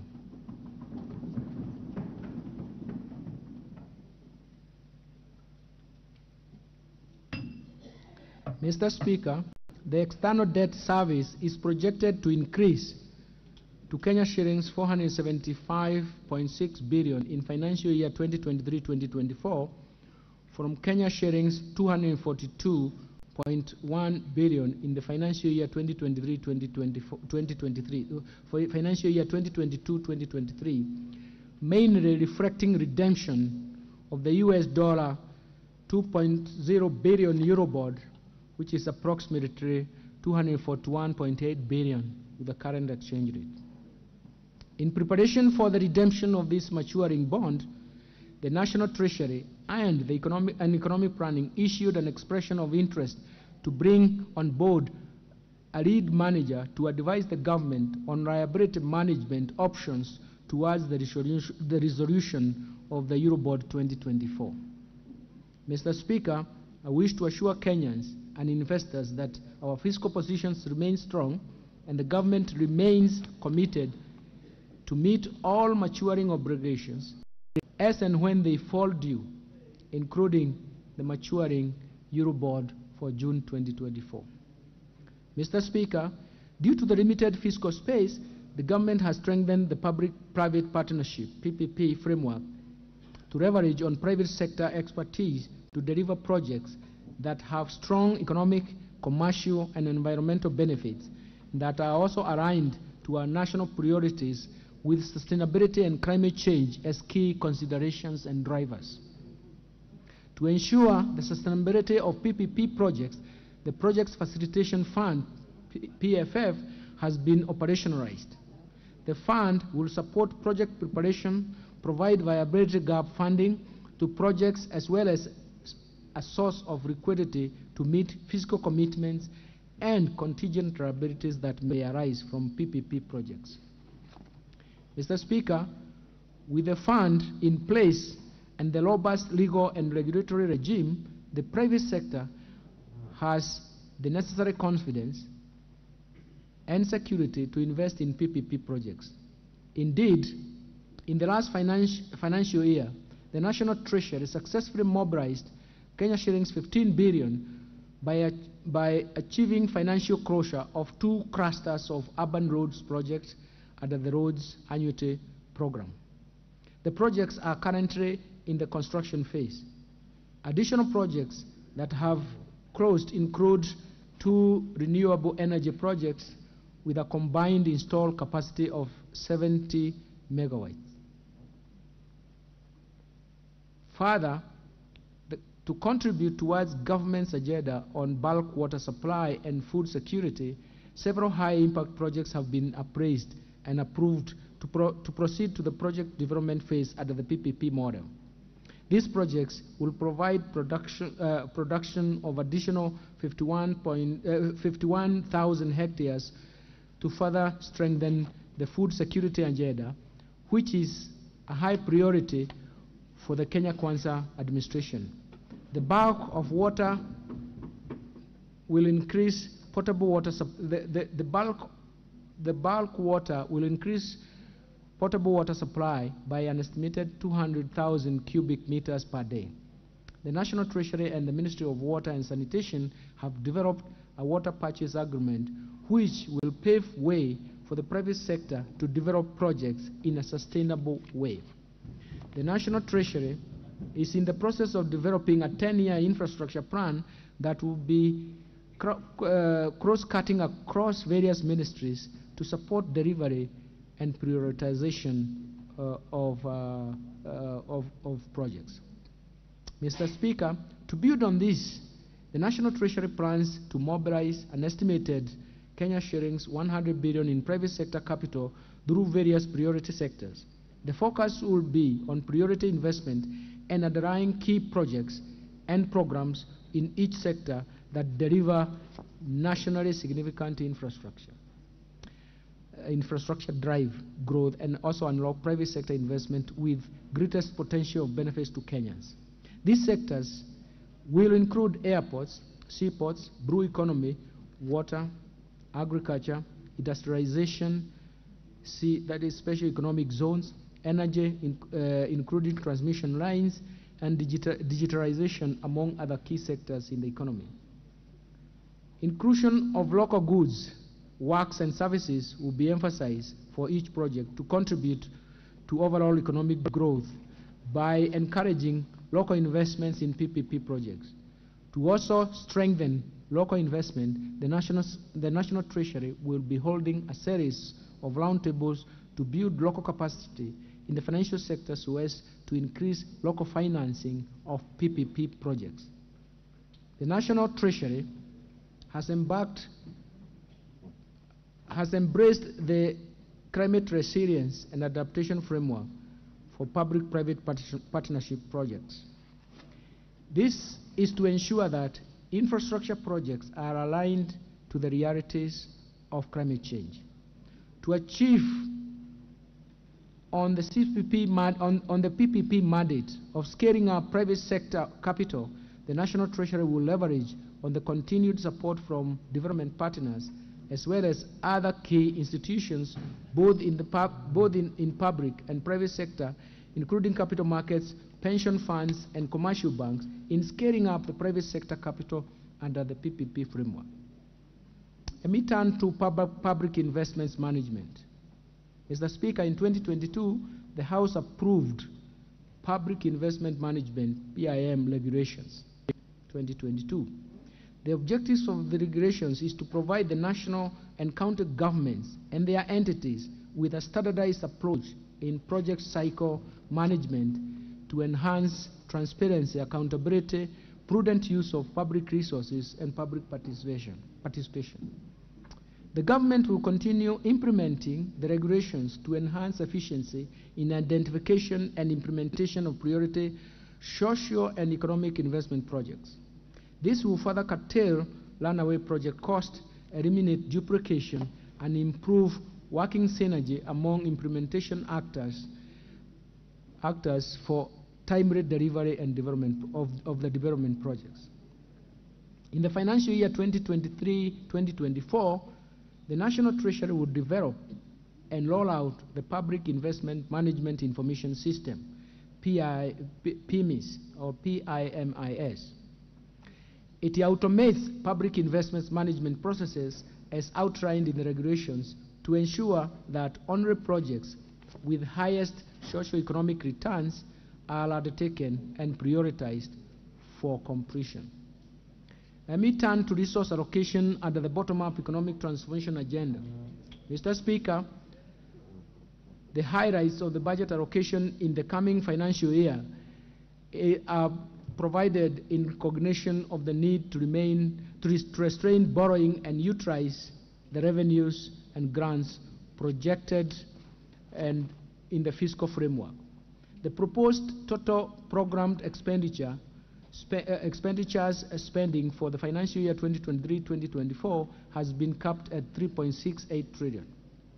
The bottom-up economic transformation agenda, Mr. Speaker, as I mentioned earlier, the government will implement strategic priorities under the bottom-up economic transformation agenda that is geared towards economic turnaround and inclusive growth. The agenda focuses on 5 sectors that have been outlined, and they have been outlined because they give the largest impact to the economy as well as households, as well as raise the household's welfare. This includes, for purposes of repeating, agricultural transformation, micro, small, and medium enterprise economy, housing and settlements, healthcare, digital superhighway, and creative industry. Mr. Speaker, to ensure the effectiveness and efficiency in the planned investment in the 5 sectors, Kenya Kwanza administration has adopted the value chain approach to budgeting. In this regard, the government has identified 9 key value chain areas for implementation, namely leather, cotton, dairy, edible oils, tea, rice, brew economy, natural resources including minerals and forestry, and building materials. This will ensure that there is no break in the value chain, there is no break in the cycle of resource allocation for value chain, and that in the value chain, and that adequate resources are allocated to the entities along the value chain. And of importance, Mr. Speaker, this will eliminate any form of duplication of both roles and budgeting to ensure that there are no gaps and thus ensure efficiency in resource allocation. Agricultural transformation and inclusive growth, Mr. Speaker, the government will implement interventions to ensure food security in the country through climate change, mitigation, and adaptation, thereby reducing the cost of living. As part of the country's long-term food security plan, the government, working with private sector, will continue to subsidize fertilizer in order to make it available and improve productivity in counties. This intervention is also aimed at creating jobs, as agriculture has the highest employment multiplier effect owing to its strong forward and backward linkages to other sectors of the economy. Mr. Speaker, in order to support our aspirations of attaining food and nutrition security, I propose to the National Assembly to effect budget allocations of Kenya shillings 49.9 billion to relevant programs in this budget. Out of this, 5.5 billion shillings is proposed for fertilizer subsidy program, 8.6 billion for the National Agricultural Value Chain Development Project, 2.7 billion for the National Agricultural and Rural Inclusivity Projects, 2.1 billion for the Kenya Cereal Enhancement Program, 2.8 billion for the Emergency Locust Response, 1.4 billion for small-scale irrigation and value addition programs, 1.3 billion on food production and nutrition security program, 500 million for agricultural sector development support program, and 596 million for the food security and crop diversification projects. Mr. Speaker, to improve livestock production, I propose to the National Assembly to effect budget allocation of Kenya shillings 3.7 billion to de-risking, inclusion, and value enhancement of pastoral economies program. Kenya shillings 2.1 billion for livestock value chain support project. Kenya shillings 1.5 billion for Kenya livestock commercialization program, and Kenya shillings 166 million for the embryo transfer project. I also propose to the National Assembly to effect budget allocation of Kenya shillings 350 million for the development of the leather industrial park at Kinani. Kenya shillings 220 million for livestock production, and Kenya shillings 132 million for leather value chain. To enhance animal disease control, I propose to the National Assembly to effect budget allocations of Kenya shillings 130 million for sustainable sassafras and trypanosomiasis-free areas in Kenya, and Kenya shillings 135 for the establishment of liquid nitrogen hydrogen. Mr. Speaker, the realization of food and nutrition security also relies heavily on the sustainable utilization of the blue economy, resources. To promote this, I propose to the National Assembly to effect budget allocation of Kenya shillings 2.6 billion for the acquisition for the aquaculture business development projects. Kenya shillings 3.5 billion for Kenya marine fisheries and socio-economic development projects. Kenya shillings 1.2 billion for marine fish stock assessment. Kenya shillings 580 million for capacity building in deep sea fishing. Kenya shillings 142 million for the rehabilitation of fish landing sites in Lake Victoria. Kenya shillings 141.5 million for the aquaculture technology development and innovations transfer. Kenya shillings 500.7 million for Liwatoni ultra-modern fish hub, and Kenya shillings 88 million for the development of the blue economy initiatives. Mr. Speaker, in order to increase agricultural productivity and enhance the resilience to climate change risks in targeted smallholder farming and pastoral communities in Kenya, I propose to the National Assembly to effect budget allocations of Kenya shillings 1.5 billion for climate smart agriculture productivity project, Kenya shillings 625 million to enhance drought resilience and sustainable livelihood program, Kenya shillings 318 million towards adding drought emergencies in Kenya project. In addition, I propose to the National Assembly to effect budget allocations of Kenya shillings 300 for the crop insurance scheme to reduce the vulnerabilities of Kenya farmers to disease and natural disasters.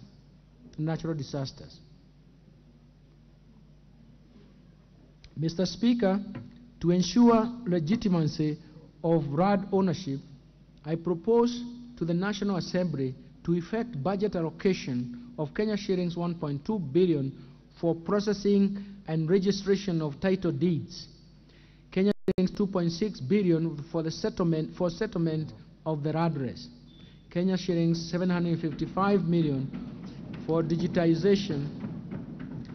Kenya shillings 755 million for digitization of RAD registries, and Kenya shillings 138.3 million for the construction of RAD registries. Mr. Speaker, transforming the macro, small and medium enterprises, MSME economy. Mr. Speaker, this is going to help us and to tackle the key bottlenecks of MSMEs on limited access to credit. The government rolled out in November 2022 Financial Inclusion Fund, popularly known as the Hustlers Fund, with an initial target budget of 20 billion shillings in the current financial year, as an intervention to correct market failure problems at the bottom of the pyramid. This program aims to lift those at the bottom of the pyramid through structured products in personal finance that includes savings, credit, insurance, and investment. This, together with other affirmative action funds like the Youth Enterprise Fund, Women Enterprise Fund, UESO Fund, and MSME's Credit Guarantee Scheme, will increase access to affordable credit to targeted persons and sectors, and thereby increase their investment and allow for private sector-led growth. To further support MSMEs, women, and the youth of this country, I propose to the National Assembly to effect an additional budget allocation of Kenya shillings 10 billion towards the Hustlers Fund, Kenya shillings 300 million to SMEs in the manufacturing sector, Kenya shillings 182.8 million for Women Enterprise Fund, Kenya shillings 175 for Youth Enterprise Fund, Enterprise and Development Fund, and Kenya shillings 192 million to UESO Fund. These allocation will inevitably guarantee access to affordable credit to the hustlers, households, MSMEs, and therefore accord them an opportunity to make their rightful contribution to nation building. Let me turn to housing and settlement. Mr. Speaker, the cost of housing is a heavy burden to the majority of Kenyans, and is the main factor driving the proliferation of slums in the country.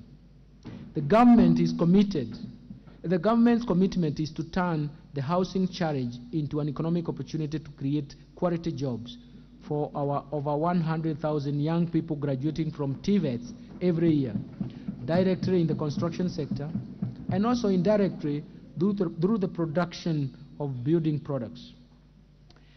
This will be achieved through, among others, facilitating the delivery of 250,000 houses per annum and enabling affordable housing mortgages.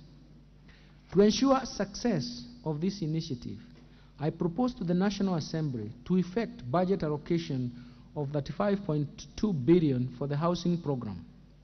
This includes 7.3 billion under the Kenya Urban Program, KENAP, Kenya shillings 5.5 billion to Kenya Mortgage Refinance Company for enhancement of the company's capital, as well as for on-lending to primary mortgage lenders, Kenya shillings 3.2 billion for construction of affordable housing units, as well as Kenya shillings 3.3 billion for the construction of social housing units. Other key proposed allocations to the housing, urban development, and public works sector includes shillings 5.5 billion for the Kenya Informal Settlement Improvement Project Phase 2, Kenya shillings 5.2 billion for the construction of markets, Kenya shillings 932 million to the maintenance of government pool houses, Kenya shillings 1.1 billion for the construction of housing units for the National Police and Kenya prisons, Kenya shillings 637 million for the Kenya municipal programs, and Kenya shillings 150 million for the construction of footbridges, and Kenya shillings 300 million for the development of appropriate building technology. enhancing the quality and affordable health care. Mr. Speaker, the Kenya Kwanza administration is committed and determined to realize the constitutional right to health in the shortest time period by delivering a universal health care coverage USA system. This entails promoting access to quality and affordable health care through the Universal Health Care Coverage Program. Towards this end, Mr. Speaker, I propose to the National Assembly to effect budget allocation of Kenya shillings 141.2 billion to the health sector to support various programs aimed at supporting universal health care coverage. Mr. Speaker, specific proposed allocation for the various activities and programs include Kenya shillings 18.4 billion for the universal health care coverage, Kenya shillings 3.7 billion for the Kenya COVID-19 emergency response project, Kenya shillings 4.1 billion for free maternity health care, Kenya shillings 5.9 billion for the managed equipment services, as well as managed equipment services MES, as well as Kenya shillings 1.7 billion to provide medical cover for the elderly and severely disabled persons in our society. Mr. Speaker, to lower cases of HIV/AIDS, malaria and tuberculosis in the economy, Kenya shillings 24.8 billion is proposed at a global fund, and Kenya shillings 4.6 billion to enhance vaccines and immunization program. Mr. Speaker, to promote early diagnosis and management of cancer and reduce the burden of treatment among Kenyans, I propose to the National Assembly to effect a budget allocation of Kenya shillings 1.9 billion for construction of cancer center at Kisii Level 5 Hospital, Kenya shillings 500 for strengthening of cancer center management at Kenyatta National Hospital, and an additional Kenya shillings 155 million is proposed for the establishment of regional cancer centers. Further, to improve the health service delivery, I propose to the National Assembly to effect a budget allocation of 21.6 billion for Kenyatta National Hospital, Kenya shillings 12.8 billion for the Moi Teaching and Referral Hospital, Kenya shillings 8.8 billion for the Kenya Medical Training Colleges, Kenya shillings 3.3 billion for the Kenya Medical Research Institute, Kenya shillings 2.4 billion for the construction of the Kenya National Hospital burns and pediatric centers, Kenya shillings 1.4 billion for the equipping of laboratories and classrooms of KMTC, Kenya shillings 1.1 billion for the renovation of Kenyatta National Hospital, Kenya shillings 1 billion for the procurement of family planning and reproductive health commodities, Kenya shillings 1 billion for the procurement of equipment for the National Blood Transfusion Service, and Kenya shillings 352 million for the digital health platform. Let me turn to digital superhighway and creative economy. Mr. Speaker, the digital superhighway will play a critical role in enabling the government to achieve the objectives of bottom-up economic transformation agenda, as well as in enhancing revenue collection via automation of VAT systems. Digitalization and automation will increase productivity and competitiveness through providing quick access to the market and reducing information asymmetry, as well as improving risk management. Promotion of music, theater, graphic design, digital animation, fashions, and craft, among others, will increase employment for the youth. Mr. Speaker, the implementation of these interventions is expected to stimulate economic recovery, while at the same time securing sustainable and inclusive growth amidst emerging challenges. But more importantly, improve the quality of growth from the public sector investment-led growth to a dynamic private sector-led growth. To achieve these aspirations, I propose to the National Assembly to effect budget allocation of Kenya shillings 15.1 billion to fund initiatives in the information, communication, and technology sector. Specifically, Mr. Speaker, this proposed allocation includes 600 million for the government shared services to fast-track the development of the Kwanza Technopolis city. I propose the National Assembly to effect budget allocation of Kenya shillings 4.8 billion for the horizontal infrastructure phase 1, Kenya shillings 1.2 billion for Kwanza data center and smart city facilities, and Kenya shillings 475 million for construction of Kwanza complex phase 1B. Mr. Speaker, other proposed allocations include 5.7 billion shillings for the construction of the Kenya Advanced Institute of Science and Technology at Kwanza Technopolis, Kenya shillings 1.3 billion for maintenance and rehabilitation of the National Optic Fiber Backbone Phase 2 expansion cable, and Kenya shillings 583 million for the maintenance and rehabilitation of the last mile county connectivity network. Mr. Speaker, having highlighted expenditures under the 5 priority sector areas of the bottom-up economic transformation agenda, I now turn to other proposed areas of expenditure in this budget that will support our path towards sustainable and resilient economic growth trajectory. First, let me turn to investing in critical infrastructure. Mr. Speaker, the government will continue to expand critical infrastructure in roads, railways, sea and airports to create an enabling environment for economic recovery and employment creation.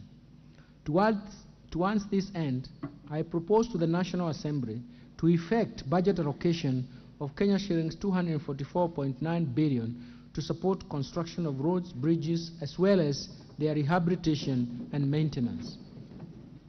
Mr. Speaker, to expand the railway transport, I propose to the National Assembly to effect budget allocation of Kenya shillings 37.4 billion for the second standard gauge railway. For the standard gauge railway. Kenya shillings 579 million for the rehabilitation of the locomotives.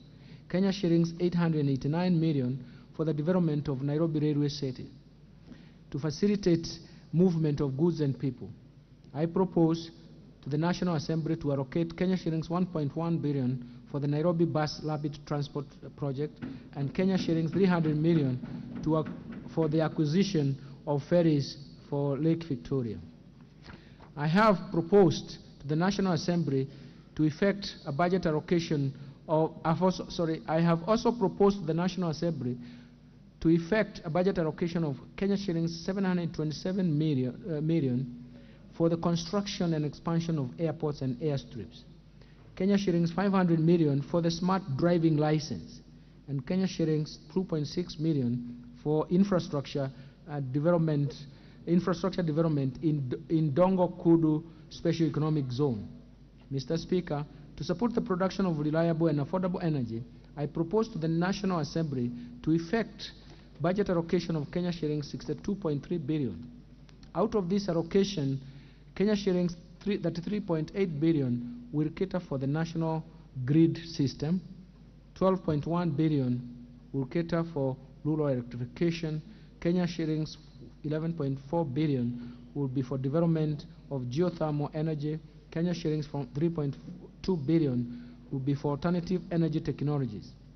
Let me move on to improving education outcomes, Mr. Speaker.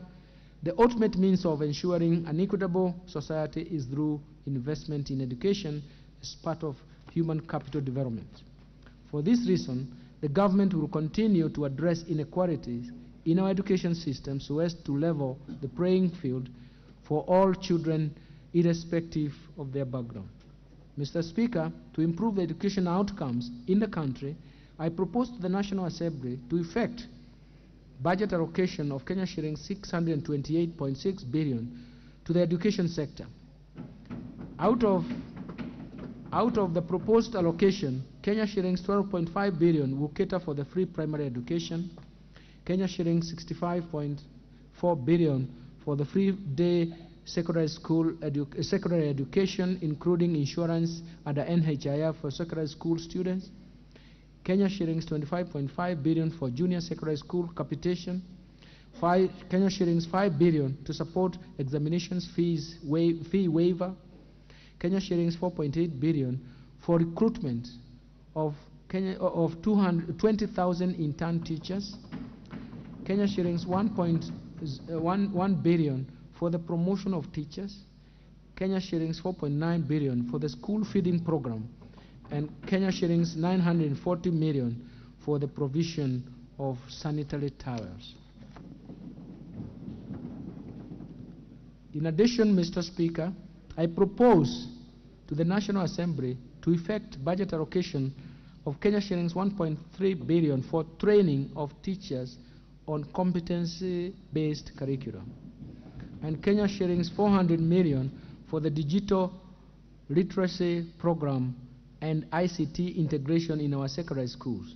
To support infrastructure development and ensure safe learning in schools, I propose to the National Assembly to effect budget allocations of Kenya shillings 6 billion for primary school and secondary schools infrastructure, including classrooms for junior secondary schools, and Kenya shillings 1.9 billion for construction and equipment of technical training institutes and vocational training centers. Further, 1.8 billion is proposed to increase access and improve the quality of technical and vocational education training programs under the East Africa Skills Transformation and Regional Integration Project. Mr. Speaker, I propose to the National Assembly to effect budget allocations to the education sector to include 316.7 billion shillings for Teacher Service Commission, Kenya shillings 97.5 billion for the university education, Kenya shillings 30.3 billion for the Higher Education Loans Board, Kenya shillings 2.7 billion for Kenya Secondary Education Quality Improvement Project, and Kenya shillings 5.2 billion capitation for TVET students.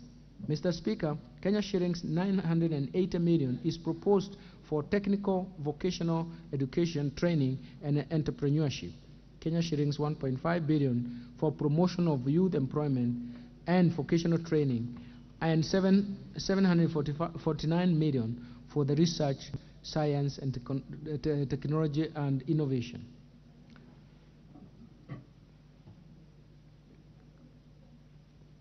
Let me move now to supporting manufacturing for job creation.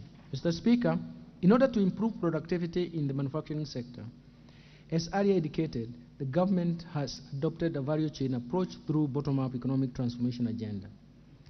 This will address bottlenecks that impede the growth of the manufacturing sector in order to create jobs and enhance the economy's competitiveness. To further promote local industries, I propose to the National Assembly to effect budget allocation of Kenya shillings 26.9 billion under the various implementing ministries, departments, and agencies. Out of this allocation, 4.7 billion will support establishment of county integrated agro-industrial parks. Kenya shillings 3 billion for construction of 6 export processing zones flagship projects. Kenya shillings 3.1 billion for supporting access to finance and enterprise recovery project. Kenya shillings 500 million for the development of special economic zones textile park in Naivasha, and Kenya shillings 1.8 billion for the construction of an effluent treatment plant at Kenaini. In addition, Mr. Speaker, in order to maximize the benefits from our cash crop, the government will make further investment towards the revival of and enhancement of output. In this respect, I propose to the National Assembly to effect budget allocation to the revitalization of the cash crops. Kenya shillings 120 million for cotton, Kenya shillings 62 million for coconut, Kenya shillings 35 million for cashew nut, and Kenya shillings 150 million for pyrethrum. Mr. Speaker, I also propose to the National Assembly to effect budget allocation of Kenya shillings 100 million for the modernization of cooperative cotton ginneries, Kenya shillings 134 million for the National Edible Oils Crop Promotion Project, and Kenya shillings 270 million for sugar reforms support project.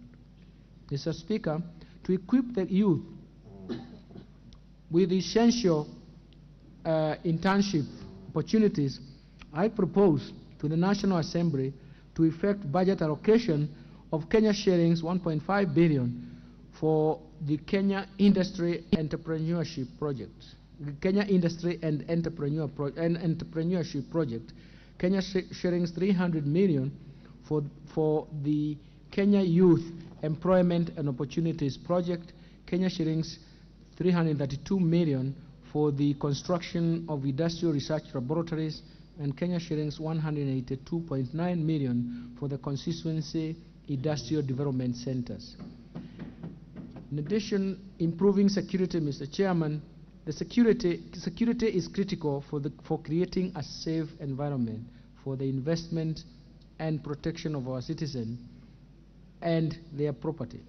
For this reason, I propose to the National Assembly to effect budget allocations for Kenya shillings 338.2 billion to support operations of the Kenya Defence Forces, the National Police Service, the National Intelligence Service, and the prison services.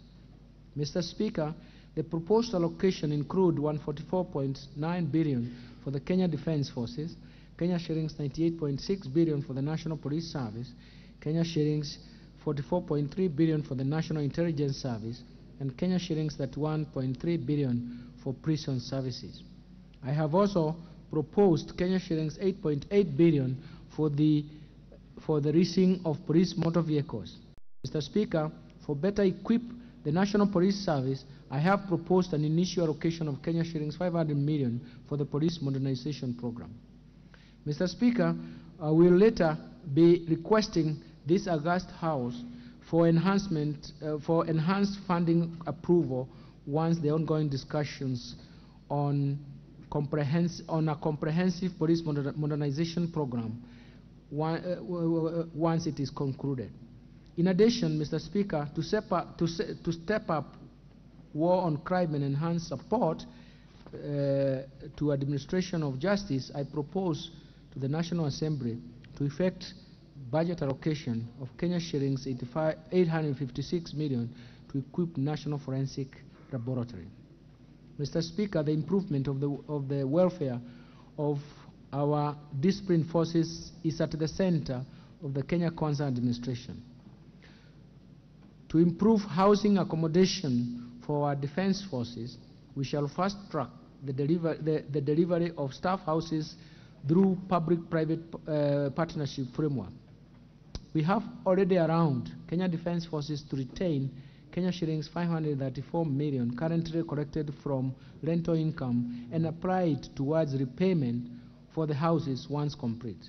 In addition, Mr. Speaker, as you are aware, His Excellency the President appointed a task force to review the terms and conditions of police, prisons, and national youth service.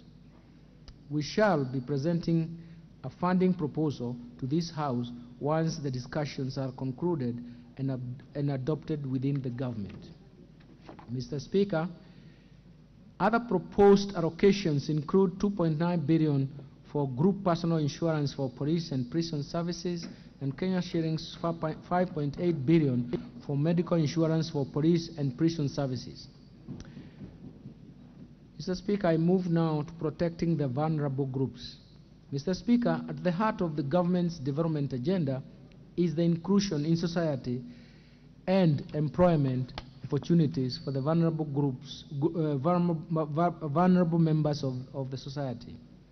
In this regard, I propose to the National Assembly to effect a budget allocation of Kenya shillings 38.2 billion for the social protection and affirmative actions in this budget.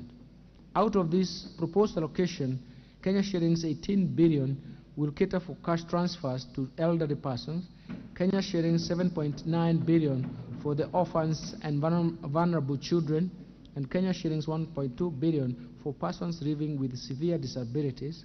Mr. Speaker, to ensure the elderly and other vulnerable groups under the cash transfer program do not take long waiting for their cash, payment and cash transfers. Cash transfers will be prioritized and paid alongside the monthly government payroll as and when it is due. Mr. Speaker, the proposed allocation for the vulnerable group members of our society also includes 5.6 billion for the Kenya Hunger Safety Net program, Kenya shillings 3.3 billion for Kenya Social and Economic Inclusion Project. In addition, Kenya shillings 900 million will go to Child Welfare Society of Kenya, Kenya shillings 400 million for the Presidential Bursary for the Orphans, and Kenya shillings 459 million for the National Development Fund for persons living with disabilities. These allocations shall remain ring-fenced from any budget rationalization and will be fully funded in order to achieve the desired results.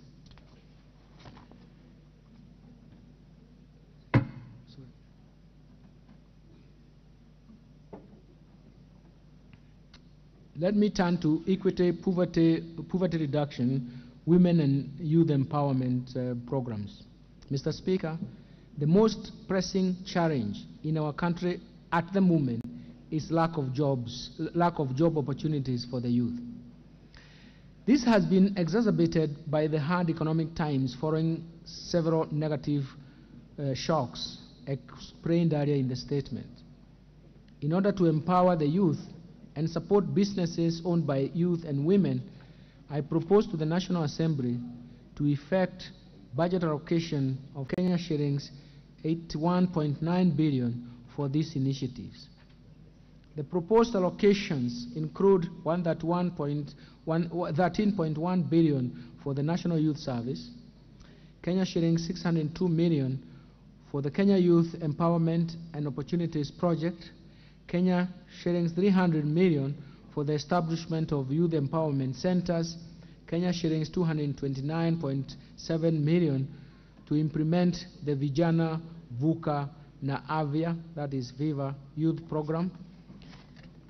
To support the film industry, I propose to the National Assembly to effect budget allocations of 100 million to strengthen the film industry in Kenya, Kenya shillings 49 million for film location mapping, and Kenya shillings 100 million for the Kenya Film School. Mr. Speaker, women participation in the key sectors of our economy is critical for the economy. For this reason, the government will sustain the increased incomes for women through employment creation and supporting women-led enterprises. We will further strengthen women participation in decision-making in our governance and political institutions, as well as reduce sexual and gender-based violence provision of affordable houses, affordable health services.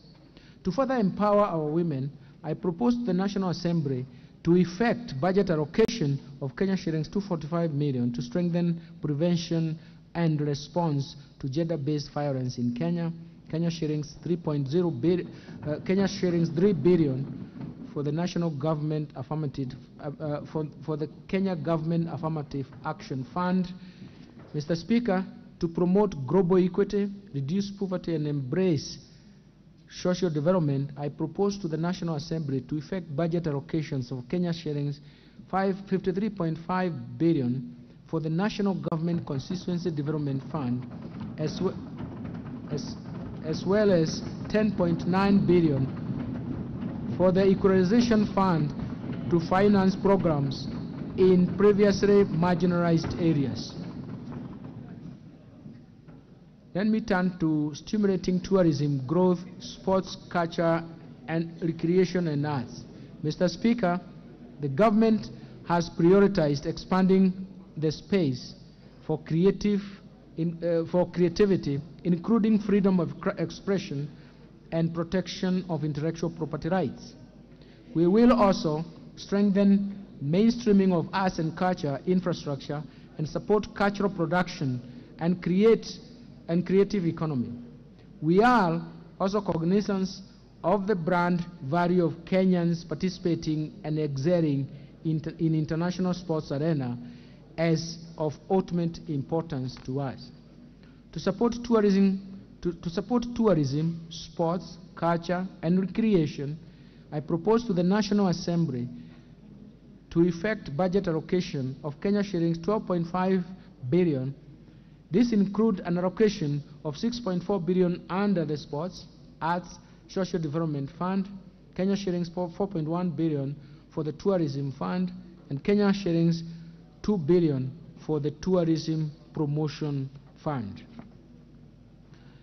Let me turn to environmental protection, water, and natural resources. Mr. Speaker, environmental conservation and response to the impacts of climate change are the center of government's socio-economic transformation agenda. To expand access to clean and adequate water for domestic and agricultural use, I propose to the National Assembly to effect budget allocation of Kenya shillings 43.3 billion for water sewerage infrastructure development, Kenya shillings 12.4 billion for water resources management, Kenya shillings 1.6 billion for water storage and flood control. In addition, I propose 19.7 billion for irrigation and flood reclamation, and now 1.9 billion for water harvesting and storage for irrigation. Mr. Speaker, in order to support the environment and water conservation and respond to climate change, I propose to the National Assembly to effect budget allocation of Kenya shillings 14.4 billion for forests and water towers conservation, Kenya shillings 3.8 billion for environment management and protection, Kenya shillings 3.6 billion for the Kenya financing locally led climate action projects, 1.5 billion for meteorological services. In addition, I have proposed an allocation of 1.1 billion for human wildlife conflict compensation, Kenya shillings 800 million for wildlife insurance, Kenya shillings 400 million for maintenance of access road and airstrips in parks, Kenya shillings 319 million for drilling of boreholes in protected areas for provision of water for wildlife, and 226 million for wildlife research facilities.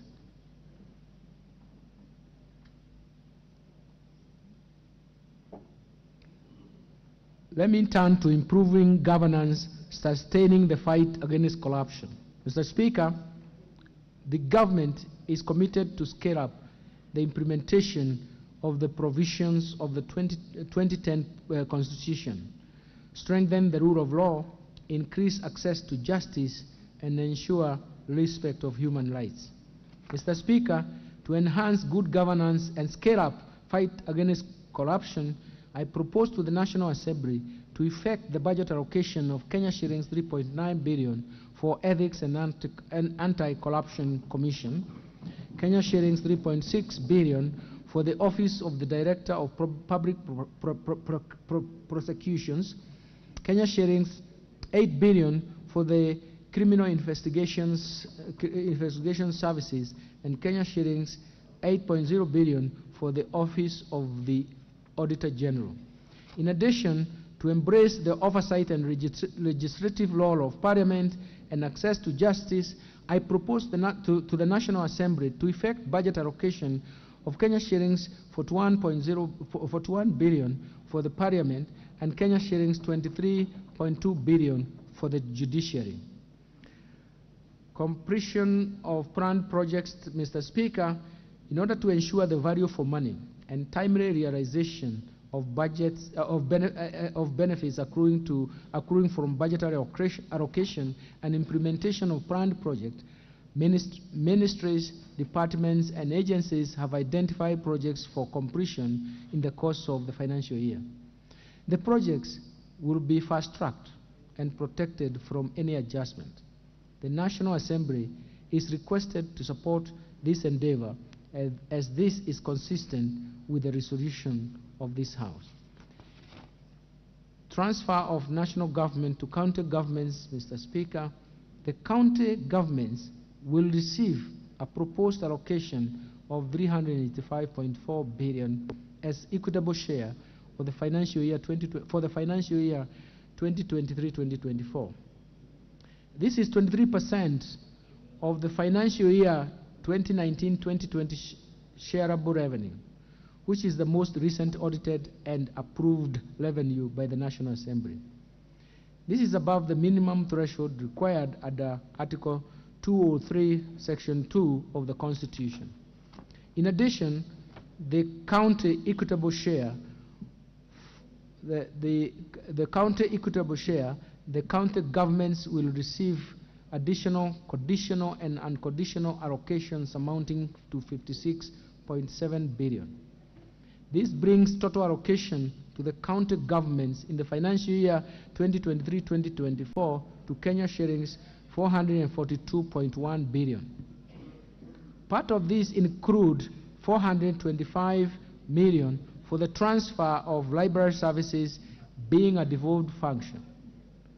Kenya shillings 2.9 billion as outstanding mineral royalties share to 32 county governments as stipulated in the Mining Act 2016, a consolidated grant of 100 million Kenya shillings per county for the aggregated industrial parks program, which is meant to assist the farmers in the value addition and market access for their products.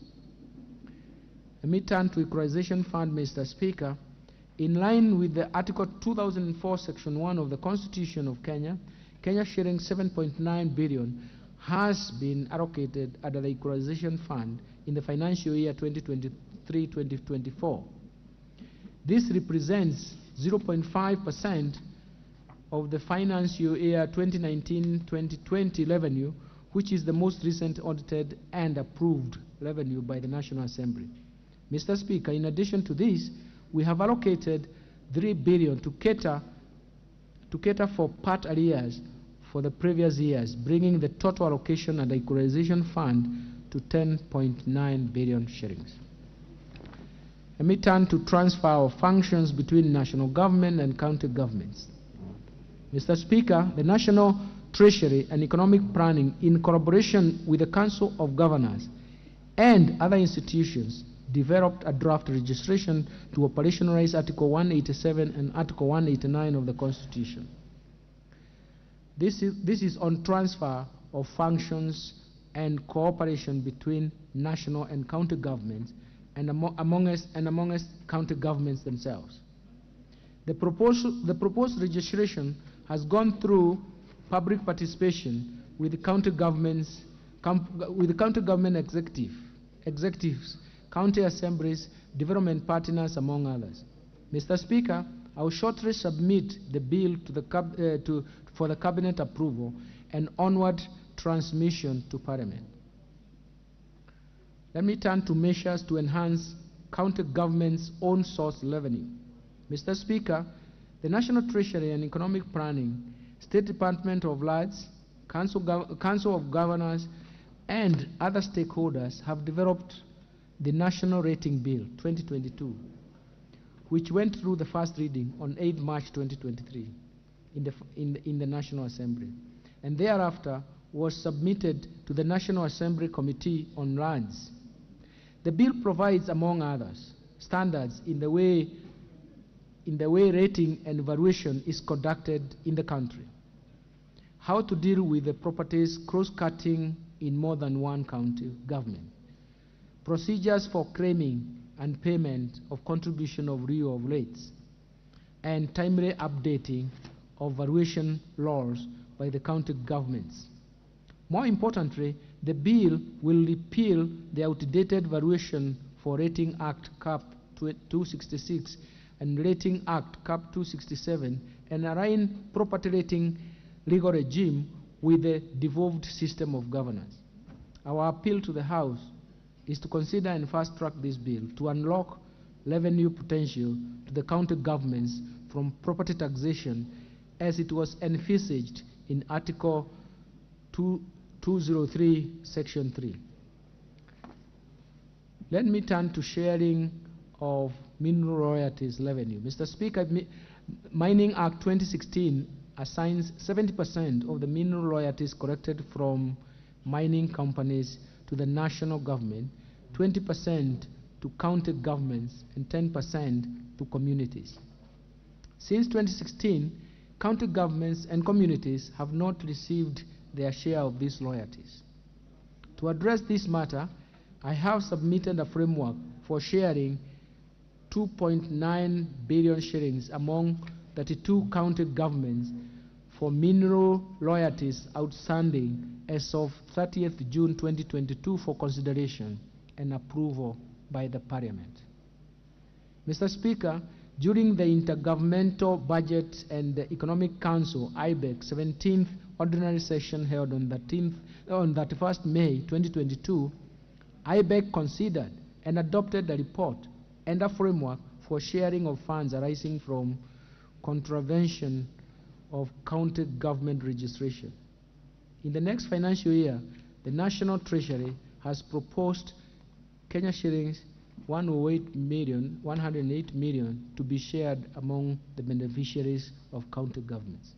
Mr. Speaker, enhancement of county government has its own challenges. One of such challenges is multiplicity of fees and charges imposed by county governments that increase the cost of doing business and negatively impacts on our competitiveness as a country. Some county governments have imposed charges in a way that prejudices national economic policies, economic activities across county boundaries, or the national mobility of goods, services, capital, and even labor. As a result, the National Treasury and Economic Planning has been receiving a lot of complaints from the ministries, departments, state agencies, and the private sector relating to the uncoordinated manner in which counties are imposing multiple fees and charges. Mr. Speaker, some neighboring countries have also complained that some of the charges imposed by the county governments are against the East African Community Customs Management Act and East African Community Common Markets Protocol, and may result in retaliatory measures and trade disruptions between Kenya and other partner states in the East African community. To address these issues, the National Treasury and Economic Planning has resubmitted the county government's revenue raising process bill of 2023 to Parliament for consideration and enactment. I urge this House to expedite the enactment of this bill in order to promote the competitiveness of our country in doing business and open up the country for investment.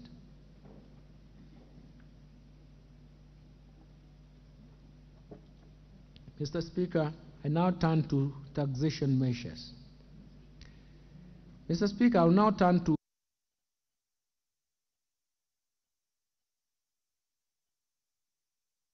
2024 budget. I will begin by highlighting the key measures on custom duty as agreed by the ministers responsible for finance and economic affairs in the East African community during the pre-budget consultation meeting that was held in Arusha in May 2023. Mr. Speaker, during the East African Community pre-budget consultations meeting, the ministers noted the significant contribution of manufacturing sector to job creation and economic growth in the region. The ministers therefore agreed on measures to prevent the proliferation of cheap imports into the region so as to protect local manufacturers from unfair competition and enable them to access raw materials and inputs at affordable prices. Mr. Speaker, the agreed custom measures shall become effective from 1st July 2023. Mr. Speaker, one of the success stories of the East African community is the establishment of the East African Customs Union as a single customs territory.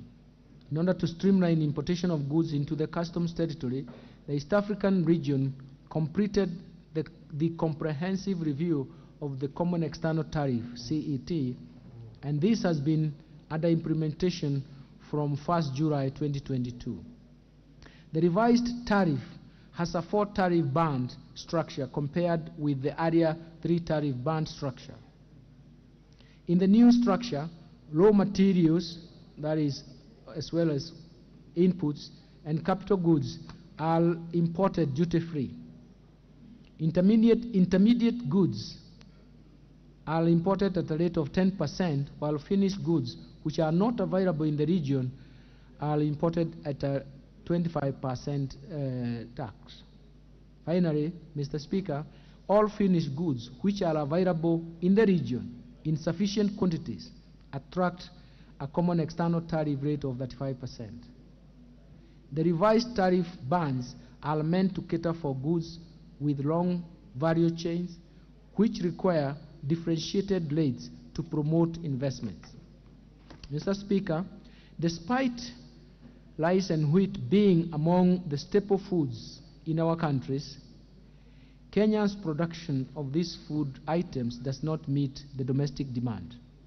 In order to meet domestic demand, Kenya will import rice at a rate of 35% instead of 75% under the EAC Common External Tariff.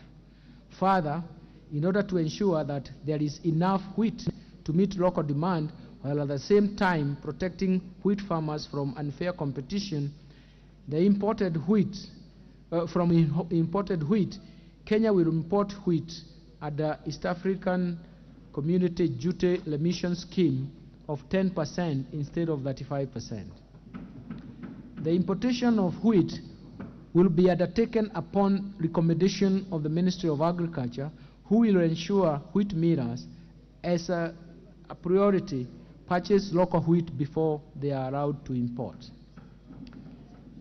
Mr. Speaker, in order to support local automobile industry assembly in the region, the East African Community Partner States agreed to continue with the importation of raw materials for manufacture of parts used in the assembly of motor vehicles, and especially leaf spring, radiators, and wiring harness under the duty remissions. In addition, the region agreed to extend importation of completely knocked down kits for assembly of motorcycles at 10% under the duty remission, as the region awaits the finalization of the East African Community Assembly regulations. Mr. Speaker, Kenya has suffered capacity to manufacture various products in the metal and allied subsector, thus providing employment opportunities to many Kenyans, thus failing to provide employment to so many Kenyans. In order to continue safeguarding this sector, the East African Community Ministers agreed that imported iron and steel products shall continue attracting a duty rate of 35% with the corresponding specific rates for a further 1 year for Kenya. Mr. Speaker, our hard-working farmers are capable of producing enough food to satisfy domestic demand. In particular, local demand for most vegetable products has been adequately served by our farm produce over the years. To protect these farmers from cheap imports, Kenya has been around to extend the import duty rate of 35% in addition to the specific import duty rates on vegetable products for a further 1 year. Mr. Speaker, the high cost of inputs of animal feeds, coupled with other factors like unfavorable weather conditions, make the locally manufactured animal feeds expensive and hence contribute to food inflation. In order to promote the local manufacturing and make animal feeds affordable to farmers, Kenyans will import inputs for manufacture of animal feeds duty-free at the East African Community Duty Remission Scheme for 1 year. Mr. Speaker, last year we allowed the manufacturers of baby diapers to access inputs for manufacture of baby diapers duty-free. This was meant to lower the cost of manufacturing these essential products. I'm happy to note that many companies have responded to this incentive by increasing production. In order to continue making these products affordable to our babies, the East African ministers allowed Kenya to extend the duty-free importation of inputs from manufacture of baby diapers for a further 1 year. Moreover, to protect these manufacturers from competition from imported products, the region allowed Kenya to extend charging imported baby diapers at a rate of 35% for a further 1 year. Mr. Speaker, leather industry is one of the priority value chain under the bottom-up economic transformation agenda. In order to support local value addition and protect the industry from unfair competition, the East African Community Partner States agreed to retain the import duty on imported leather and footwear products at a rate of 35%. In addition, Kenya was allowed to extend the duty-free importation of raw materials and inputs for manufacture of footwear products. Mr. Speaker, Kenya has adequate capacity to meet local demand for roofing tiles. In order to facilitate access to Kenyan-made roofing tiles at affordable prices, Kenya was granted extension of a duty-free window for importing inputs for the manufacture of roofing tiles for a further 1 year. Mr. Speaker, in order to protect the Kenyan producers of paper and paper products from the proliferation of cheap imports, Kenya was allowed to import these products at a rate of 35% for the next 1 year. Mr. Speaker, in order to protect local production of safety matches, particle boards, plywoods, among other goods of timber, Kenya was allowed to extend charging of specific rates of import duty in addition to ad valorem duty ranging from US $120 per metric ton to US $200 per metric ton on these goods. This is also meant to curb the other valuation of goods and safeguard revenues further. Revenues. Further, Kenya was allowed to charge a rate of 45% on imported furniture in order to protect local manufacturers and producers.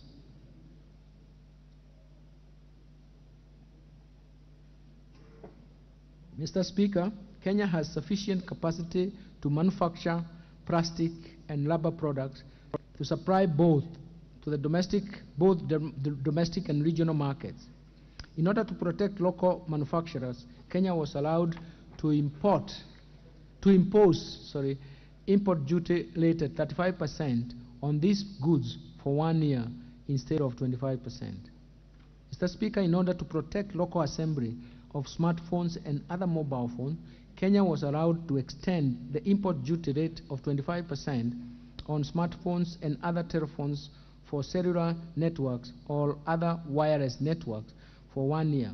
Further, Kenya was allowed to extend duty-free importation of inputs for assembly of smartphones and other cellular phones.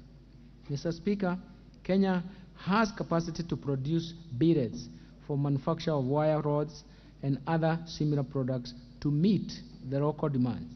In order to protect the local manufacturers of these goods, Kenya was allowed to charge an import duty of 10% on billets. Mr. Speaker, I now turn to tax measures proposed in the Finance Bill 2023. Let me start off with amendments to the Value-Added Tax 2013. Mr. Speaker, I now embark on measures proposed under the Value-Added Tax 2013.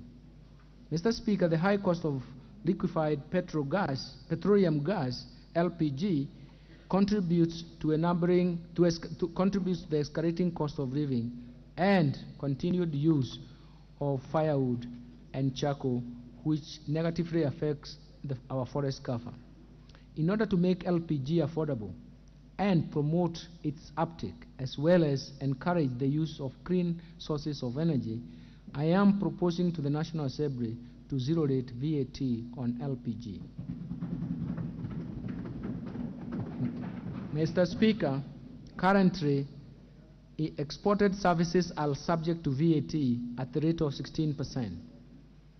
This has caused an increase in the cost of exported services, hence affecting the competitiveness of our services in the global market. In order to increase competitiveness and encourage exportation of taxable services, I propose to the National Assembly to remove VAT on exported taxable services. Mr. Speaker, currently, tea purchased for local value addition, either from the factories or tea auction centers, is VATable, affecting the cash flow of the tea exporters. In order to encourage local value addition of our tea, I propose to the National Assembly to remove VAT on tea purchased from factories or tea auction centers for value addition and subsequent export.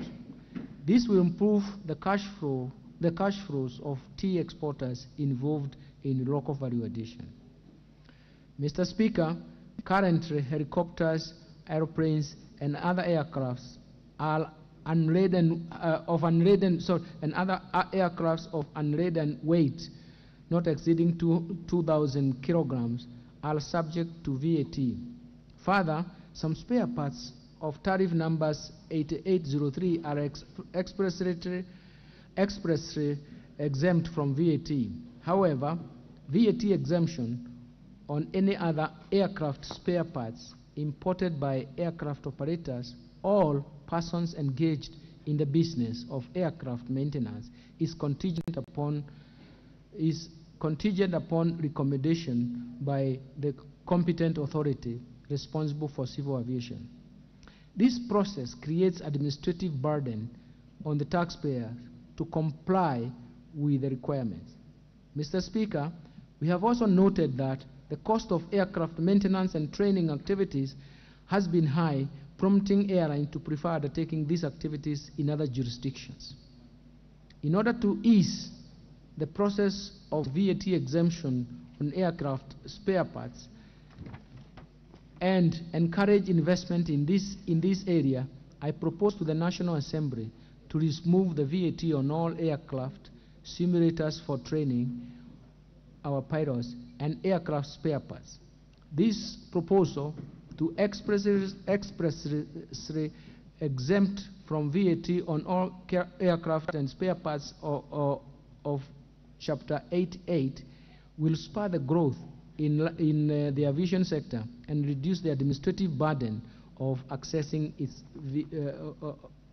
VAT exemption. Mr. Speaker, the international best practices is to charge VAT on all goods and services, and especially those that have undergone some form of processing. This is not the case in our VAT regime, as some of the goods have undergone some processing are also exempt from VAT, while others are zero-rated. This has impacted on the tax expenditures. In order to bring down the tax expenditures and also align with the international best practices, I propose to the National Assembly to rationalize goods and services in the first and the second schedules of the VAT Act by transferring some goods and services from zero rating to exempt status and from exempt status to taxable at the standard rate. Mr. Speaker, over the years, the petroleum products have received preferential tax treatment, gradually transitioning from exempt status in 2013 to 2018 and 8% at VAT from 2019 to date. This is irrespective of the fact that suppliers of petroleum products claim other input tax at the general rate of 16%, which means that the government has been sharing the burden of the input tax with business by subsidizing the difference of the general rate of 16% and the preferential rate of 8%. As a result, these practices and outcomes, the oil marketers have been in perpetual credit position and not paying VAT to the exchequer. This practice is discriminatory and as business in other sectors of the economy bear the input tax by recovering the same from output VAT charged on the final consumer. Mr. Speaker, on reviewing the VAT rate on petroleum products to the standard rate, such business would at the onset recover the VAT credits that they have been carrying forward over the years, and government would end up correcting the VAT after some time. Mr. Speaker, if the anomaly is not corrected at the earliest stage, the build-up of credits will continue to increase, and should the government seek to charge VAT at the standard rate in the future, it would take years for the government to collect the much-needed revenue from this sector, since the credits have to be exhausted before businesses start paying VAT. The continued practice by government to subsidize cost of fuel by levying a preferential rate of 8% distorts the market, yet the economy should be operating on the principles of demand and supply. Mr. Speaker, in this respect, I propose to the National Assembly to amend the VAT Act to remove the preferential rate on the petroleum products so that the products will be subject to the standard VAT at 16%. Mr. Speaker, the brew economy remains largely untapped despite its huge potential. This is particularly due to low investments in maritime activities over the years. In order to spur investment and attract international sea freight in this sector, I propose to the National Assembly to zero-rate inbound international sea freight offered by registered persons. The government will continue exploring ways of providing more incentives to promote investment in this sector.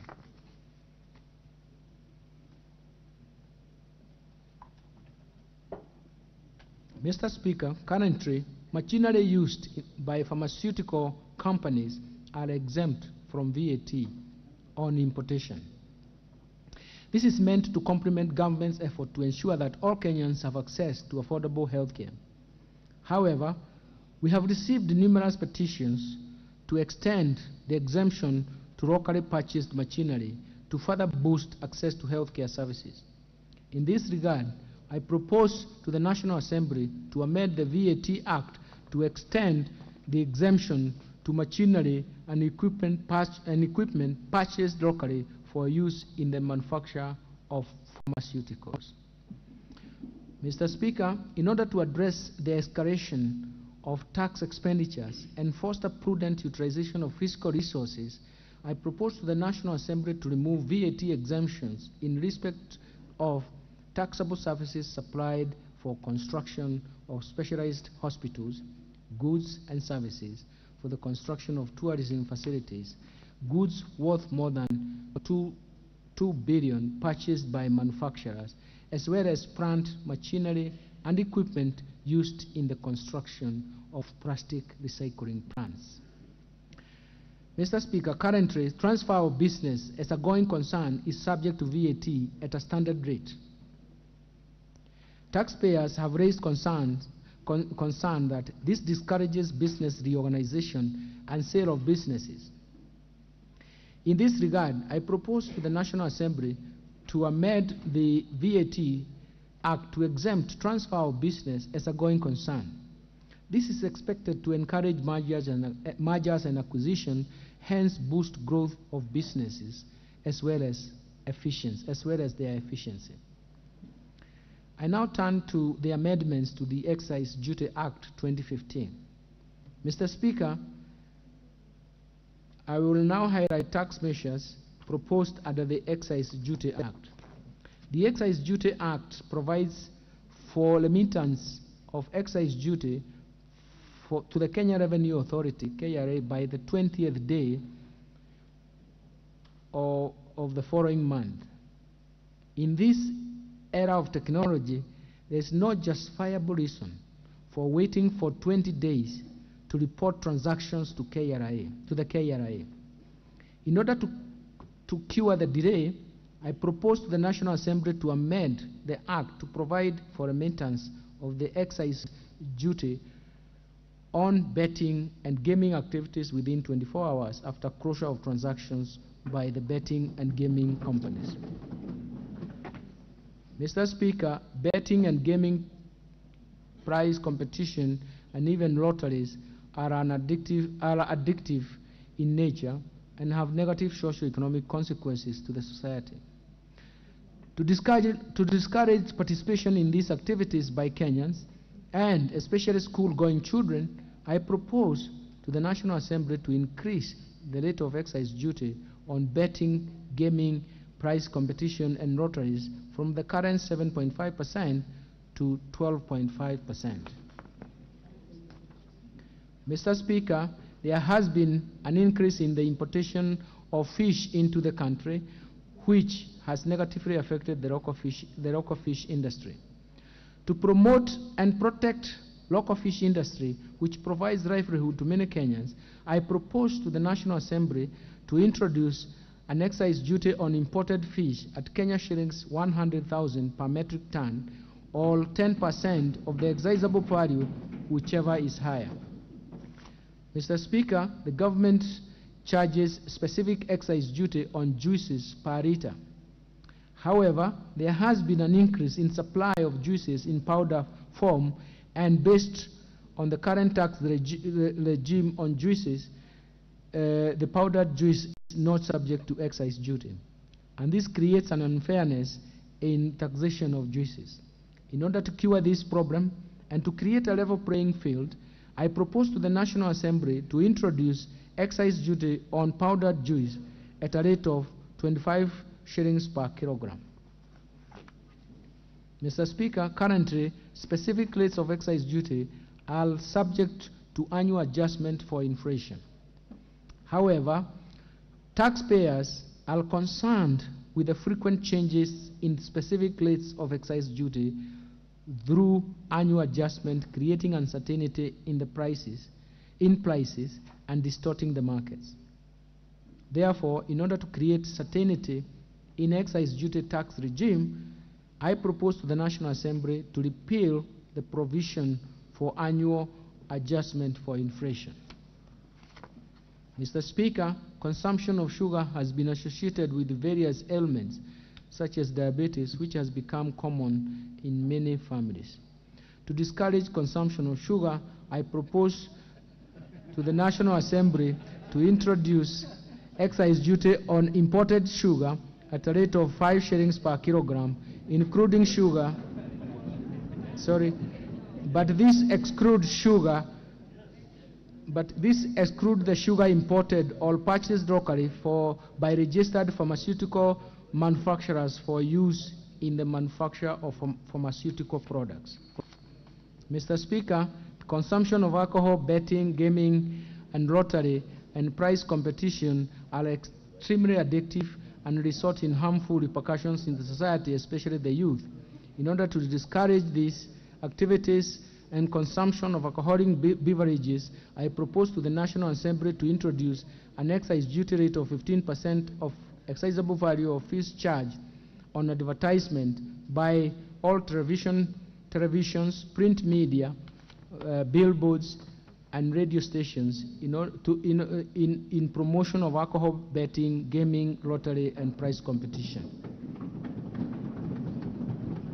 Mr. Speaker, to promote inclusion and enhance access to Internet data services, I propose to the National Assembly to reduce excise duty from 20% to 15% in respect of fees charged for telephones, Internet, data services, and fees charged for money transfer services by banks, money transfer agencies, and other financial service providers.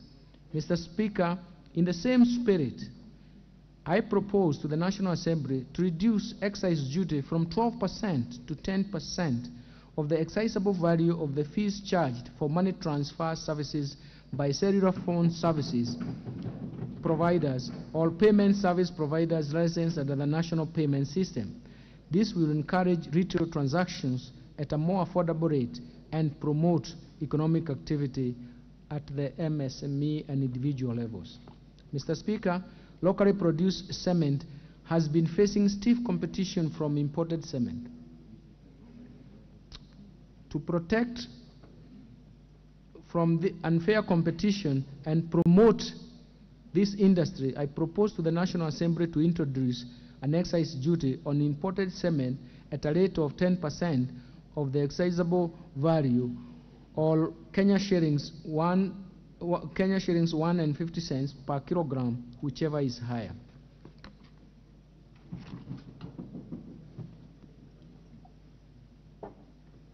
Mr. Speaker, there has been an increase in the importation of furniture, especially office furniture, which has negatively affected the local carpenters and artisans, considering that there is enough local capacity to make furniture. In order to protect local carpenters and artisans, I propose to the National Assembly to impose an excise duty on imported furniture at a rate of 30% of the customs value, excluding furniture originating from East African community countries. Mr. Speaker, Kenya has sufficient local capacity to produce paint, varnishes, and lacquers. However, proliferation of cheap imports has reduced competitiveness of locally produced paints, varnishes, and even all the other products associated. To protect the local paint manufacturers, I propose to the National Assembly to introduce excise duty at the rate of 15% of the excisable value of imported paints, varnishes, and similar products. I now turn to amendments to the Income Tax Act. Mr. Speaker, let me highlight the proposed changes under the Income Tax Act. The current interest deduction restriction based on earnings before interest, taxes, depreciation, and amortization was introduced in 2021 to discourage tax planning. This restriction currently applies to both local and foreign financial institutions. Mr. Speaker, I have received proposals from taxpayers who borrow loans from local financial institutions indicating that the restrictions discourages their access to credit. To address this concern, I propose to the National Assembly to exclude interest on loans borrowed from local financial institutions from interest deduction restriction. In addition, Mr. Speaker, where interest on loans borrowed from non-resident is disallowed, I propose to the National Assembly to allow businesses to carry forward that interest for deduction in the next 5 years, in the next 5 subsequent years. This will align to the international best practice. Mr. Speaker, in 2016, the government introduced simplified tax regimes, tax regime that requires landlord to pay tax on residential rental income at the rate of 10% per month. In order to enlarge compliance and encourage more landlords to pay tax under this regime, I propose to the National Assembly to reduce the tax rate for this regime from 10% to 7.5% per month. Mr. Speaker, in order to support startup companies, I propose to the National Assembly to amend the Income Tax Act to defer the taxation of gains on shares offered to employees in lieu of their salaries in a startup company for 5 years, all till the date employment ceases, or till the date of sale of the shares, whichever comes earlier. Mr. Speaker, upon retirement, most senior citizens have no access to medical cover and spend their little savings on healthcare services. In order to encourage employees save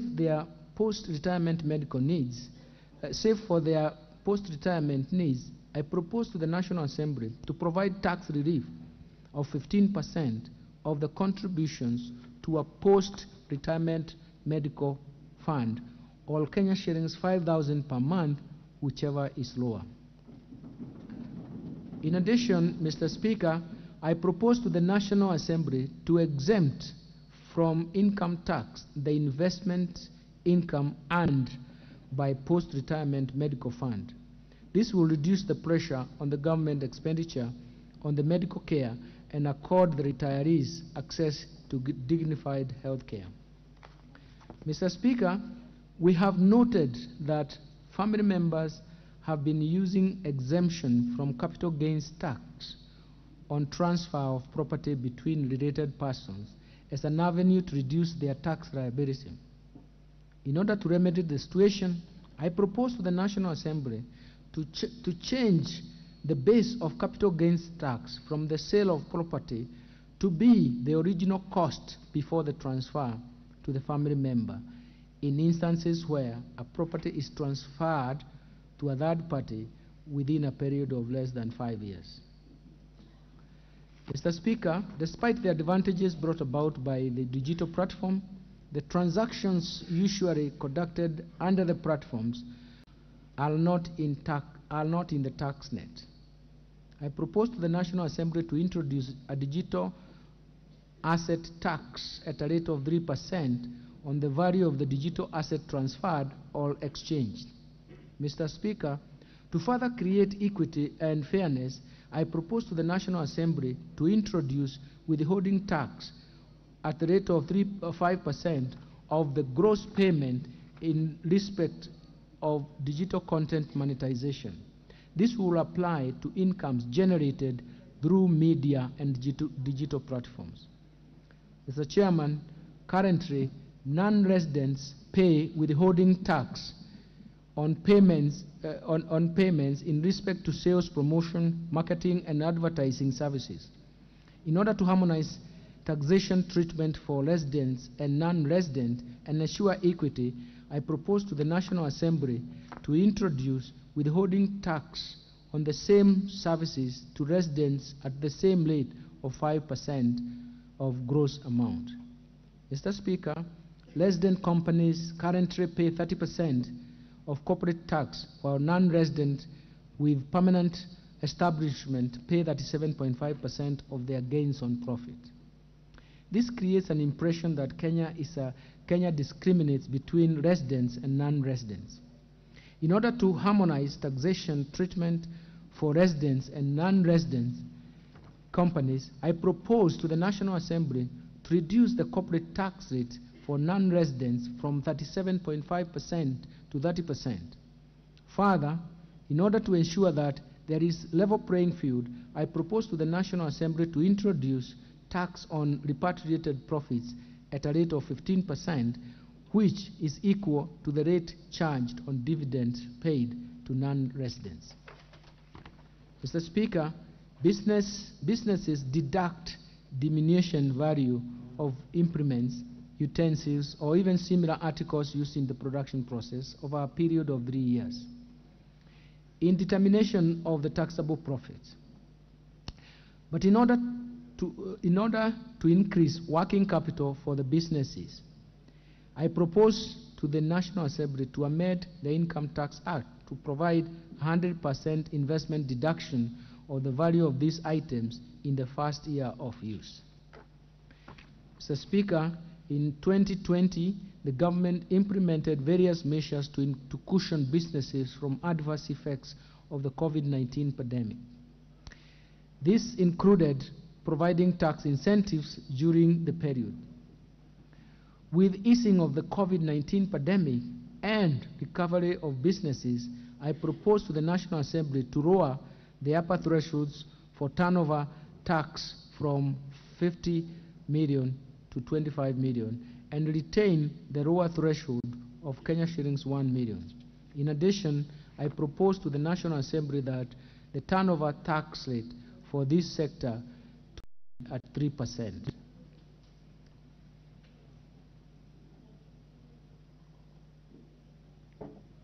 Mr. Speaker, last year, the government provided various tax incentives to promote local manufacturing of human vaccines. In order that was applied in order to further support these manufacturers. So in order to continue supporting these manufacturers, I propose to the National Assembly to exempt the manufacturers in this sector from withholding tax on interest and royalties paid to non-residents. Mr. Speaker, the current payee tax structure has 3 rates and bands applicable to 3.3 million employees. The bands are as follows. 10% is applied to income tax, to income up to 24,000 per month. 25% is applied to the next 8,333 per month, and while 30% is applied to incomes above 32,333 per month. Mr. Speaker, employees who fall under the first category, who constitute about 42.5% of the total employed workforce and who earn a maximum of 24,000 per month, don't pay any tax to government, as the tax computed from this income is equal to the relief of 2,400 per month under the Act. The second category of employees, who constitute about 37.2% of the total working population and earn incomes between 24,000 per month to 32,333 per month, pay a tax rate of 25%. The third category of employees, that form 20.4% of the total employees, earn incomes above 32,333 per month and pay a tax at the highest rate of 30%. The tax structure for the payee, Mr. Speaker, means that the tax burden falls on 57% of the total employed workforce. The tax structure is therefore regressive, and as an individual employee earning income above 32,333 per month falls within the upper band at the rate of 30%, leaving no significant gap between employees who do not pay tax as a result of tax relief and those earning higher incomes. In this respect, we have to embark on the review of this taxation structure to make the tax bands more progressive, sharing the tax burden more uniformly across income groups. Mr. Speaker, at the start of this journey, I propose to the National Assembly to introduce 2 additional tax bands. A 4th band will be applicable to employees earning incomes between 500,000 per month to Kenya shillings 800,000 per month at the rate of 32.5%.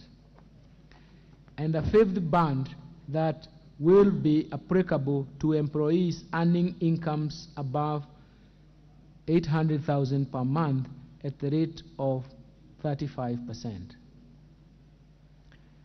As a result of this change, the employees who will pay tax at 30% will be 19.5%, while those 2 new tax bands will affect 26.67% of employees. And the last band will constitute, let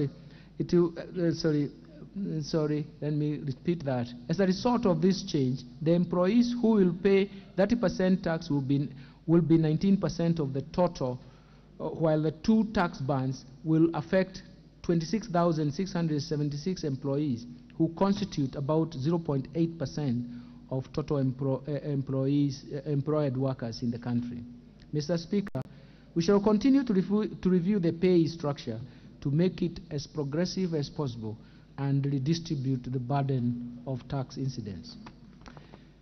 Measures to enhance tax administration. Amendments to the Tax Procedure Act 2015, Mr. Speaker. Currently, Kenya Revenue Authority has no visibility on the transactions of trusts, largely due to lack of requirement to report to KRA by trustees.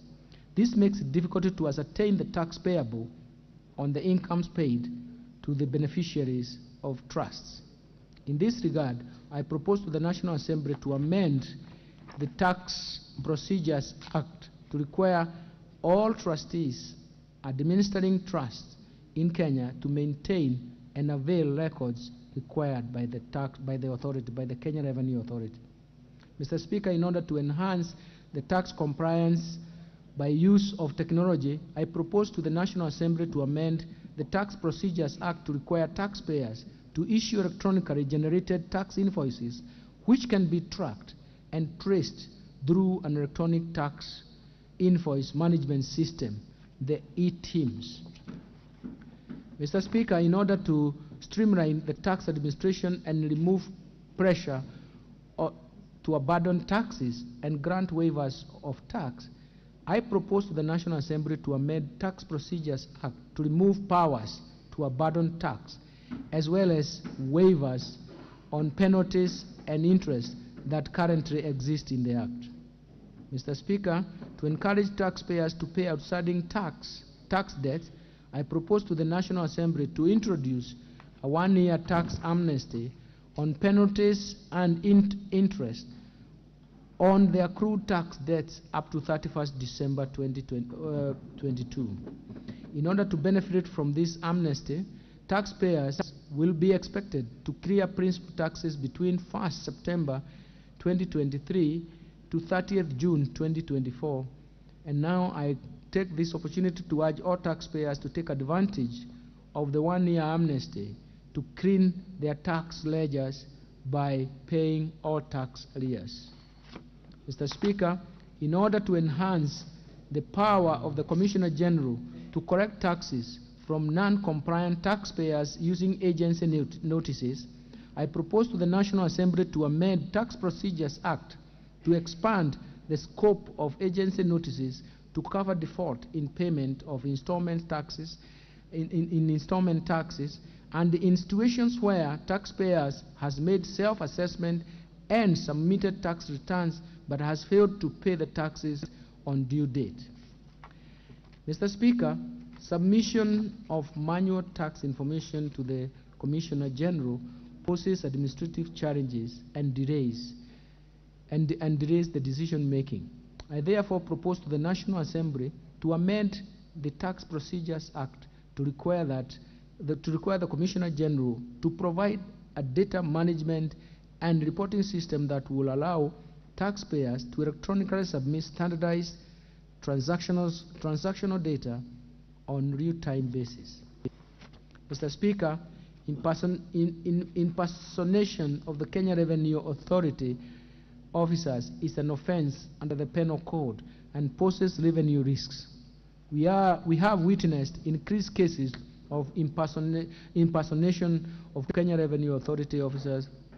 In order to curb this vice, I propose to the National Assembly to amend the Tax Procedures Act to provide for offenses and sanctions relating to impersonation of Kenya Revenue Authority officers. Mr. Speaker, in order to enhance the efficiency in administration of tax refunds and boost cash flow of businesses, I propose to the National Assembly to amend the Tax Procedures Act to allow taxpayers who overpay taxes to utilize overpaid tax to offset both outstanding tax debt and future tax liabilities. In addition, I propose to the National Assembly to amend the Tax Procedures Act to provide an additional 30 days for the determination of complex tax cases. This will provide more time for the Commissioner General to complete audit and investigate processes for complex tax refunds cases. Further, Mr. Speaker, I propose to the National Assembly to amend Tax Procedures Act to require Kenya Revenue Authority to pay approved refunds within 6 months. In instances where approved refunds are not paid within this period, I propose to the National Assembly to further amend the Tax Procedures Act to provide for automatic offset of the approved refunds against outstanding tax liabilities in other tax heads or even future tax liabilities. Let me turn to amendments to the miscellaneous fees and levies 2016. Mr. Speaker, let me turn to the proposed amendments to miscellaneous fees and levies. I had earlier stated that the government is committed to lower cost of liquefied petroleum gas, LPG. In addition to removal of VAT on LPG, I propose to the National Assembly to remove import declaration fees, IDF, and railway development levy on LPG. Mr. Speaker, the Kenya Defence Forces and the National Police Service are exempted from import declaration fees and railway development levy in respect to equipment, machinery, motor vehicles for their official use. However, this does not extend to other goods for official use, such as material supplies. In this regard, I propose to the National Assembly to extend the exemption to all goods purchased or imported for official use by the Kenya Defence Forces and the National Police Service. Mr. Speaker, the aviation sector is critical in supporting tourism and transportation of passengers and cargo. Currently, some aircrafts and parts of the aircraft are exempt from import declaration fees, IDF, and railway development levy, RDL. To further support this industry, I propose to the National Assembly to extend the exemption to cover all aircraft, helicopters, aircraft engines, and aircraft spare parts. Mr. Speaker, currently the imported goods are subject to import declaration fee at the rate of 3.5% and railway development levy at the rate of 2%. On the other hand, raw materials and inputs imported by registered manufacturers are subject to a lower rate of 1.5% for both import declaration fee and railway development levy. These differentiated rates pose administrative challenges and are avenues for revenue loss. In order to address these challenges, I propose to the National Assembly to harmonize these rates at 2.5% for import declaration fee and 1.5% for railway development levy applicable to all goods imported into the country. I now turn to amendments on Betting, Gaming and Lotteries Act Cap 131. Mr. Speaker, currently the Kenya Revenue Authority has not been able to enforce tax collection from betting, gaming, prize competition and lotteries activities due to lack of an enforcement provision in the Betting, Gaming and Lotteries Act. In this regard, I propose to the National Assembly to amend this act to allow KRA to apply the provisions of Tax Procedures Act in enforcing tax correction.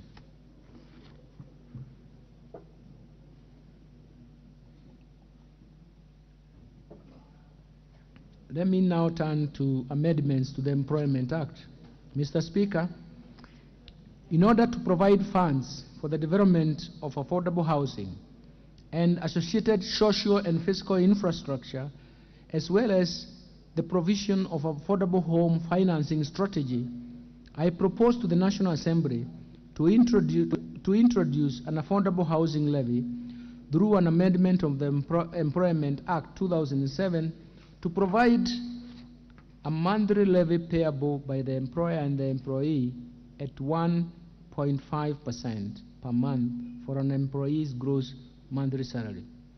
Mr. Speaker, given that the construction industry is labor intensive, we expect every housing unit constructed will create new jobs, both direct and indirect, among the professionals, youth, MSMEs in general, along the production value chain of affordable housing. In order to support enterprises and businesses operating in the special economic zone, Mr. Speaker, through government support, the special economic zone and export processing zone continue to position our manufacturing sector at a pace as pace setters in the region through exports and manufactured goods. Presently, Mr. Speaker, the goods sold from these zones to the domestic market are subjected to import duty and other applicable taxes similar to goods imported from outside the East African Community region. This taxation does not differentiate between differentiate whether the inputs or raw materials used to produce such goods originate from the customs territory or from outside the customs territory. In order to enhance the market access, I propose to the National Assembly to amend the Export Processing Zone Act and the Special Economic Zone Act to exempt from import duty goods produced from the Special Economic Zone and Export Processing Zone that use inputs or raw materials originating from the customs territory when sold into the domestic market. This will encourage enterprises operating in the zones to purchase raw materials or even inputs from the domestic market. Mr. Chairman, in conclusion, Mr. Speaker, in conclusion, it is clear that Mr. Speaker,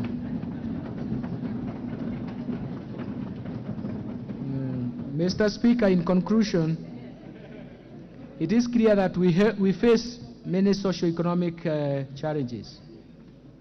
The global economy may take a long time before output gap is closed, and the cost of living may take a long time to be felt.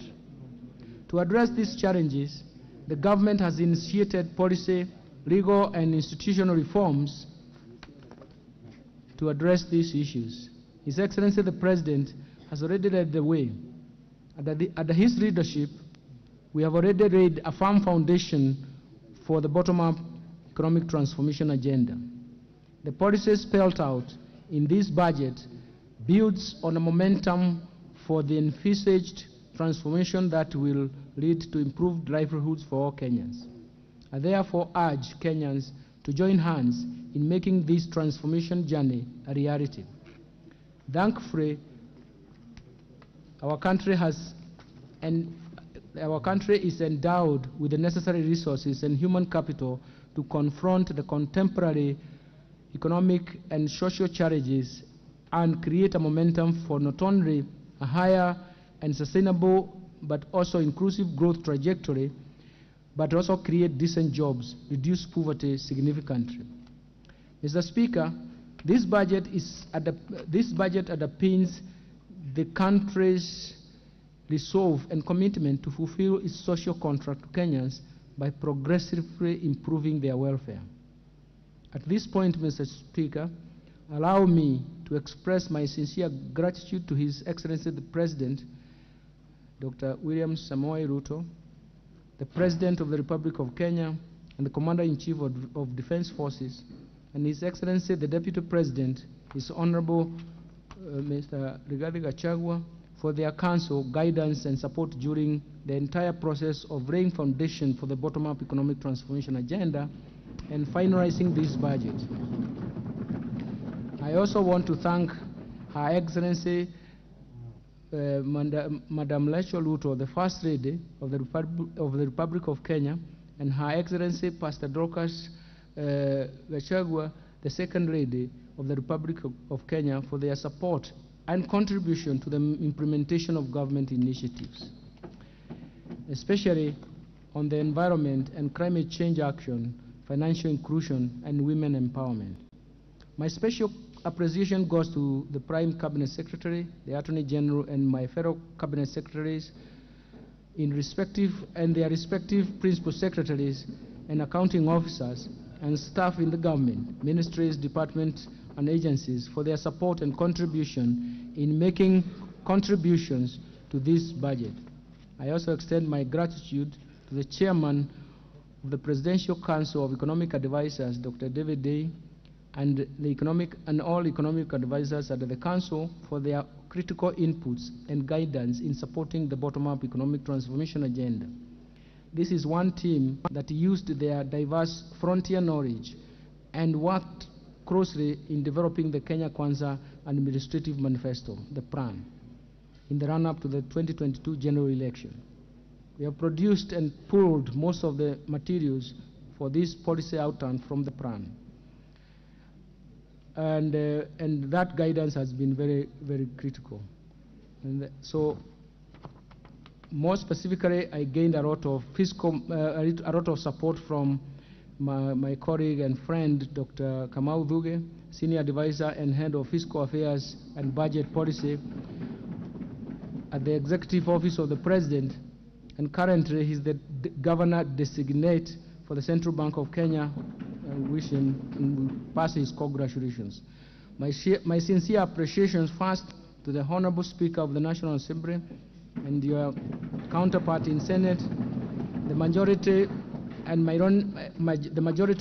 minority leaders, and the entire House leadership, including the respective class for the National Assembly, for the approval process and the budget estimates for the financial year 2023 and related documents. Second, to honorable chairs and members of both the Budget and Appropriation Committee, Finance and National Planning Committee, and all departmental committees in this House that helped me in terms of, and help us and my team to finalize the budget propositions.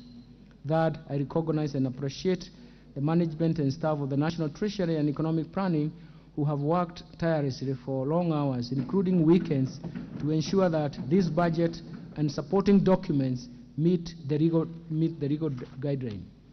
Fourth, the Kenya Revenue Authority, Central Bank of Kenya, the Attorney General's Office, Commissioner of Revenue Allocations, Financial Sector Regulations, and various agencies under the National Treasury and Economic Planning. They have made contributions, and we appreciate their contribution.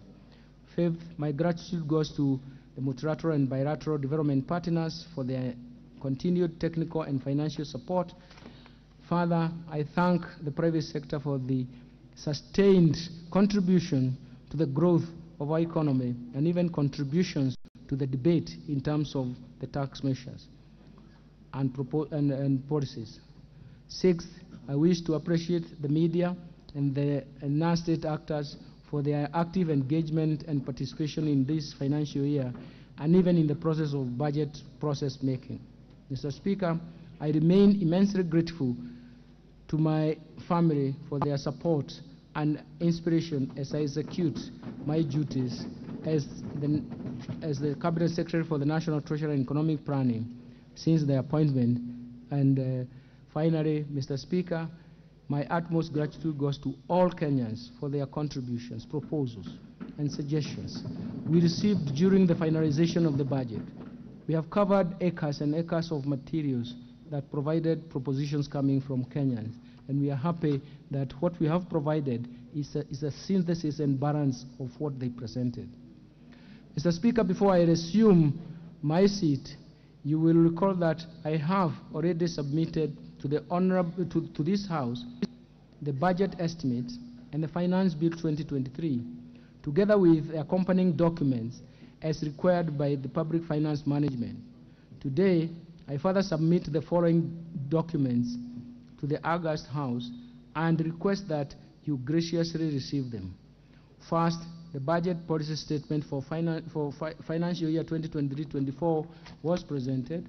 The 2023 budget policy statement, estimates of revenue, grants and loans, financial statements for 2023-24 budget, medium-term debt management strategy, budget highlights for Mwananchi Guide for the financial year 2023-24, statistical annex for the budget statement for the 2023-24 financial year. So I do present the remaining documents to you, Mr. Speaker, sir, before I assume my position.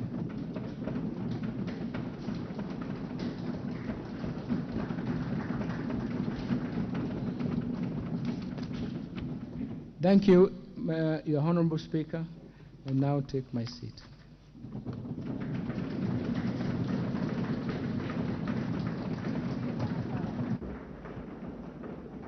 Honorable members.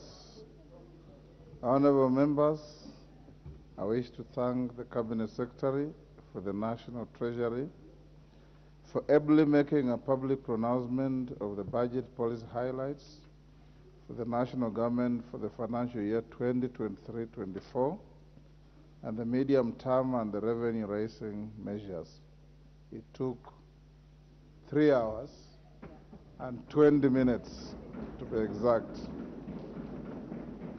In this regard, honorable members, I confirm that in conformity with the provisions of sections 39 and 39A of the Public Finance Management Act 2012 and Standing Order 244C, the Cabinet Secretary has already submitted to the National Assembly the relevant legislative proposals necessary to actualize the revenue-raising measures to finance the 2023-2024 budget. These are since culminated in the Finance Bill 2023, which is under consideration by this House. Honorable members, it's now my pleasure to invite all honorable members, the Cabinet Secretary for the National Treasury, the Prime Cabinet Secretary, other Cabinet Secretaries, and all invited guests to a reception at the Parliament courtyard hereinafter. Honorable members, now you may be upstanding. The House now stands adjourned until Tuesday, 20th June 2023 at 2:30 p.m.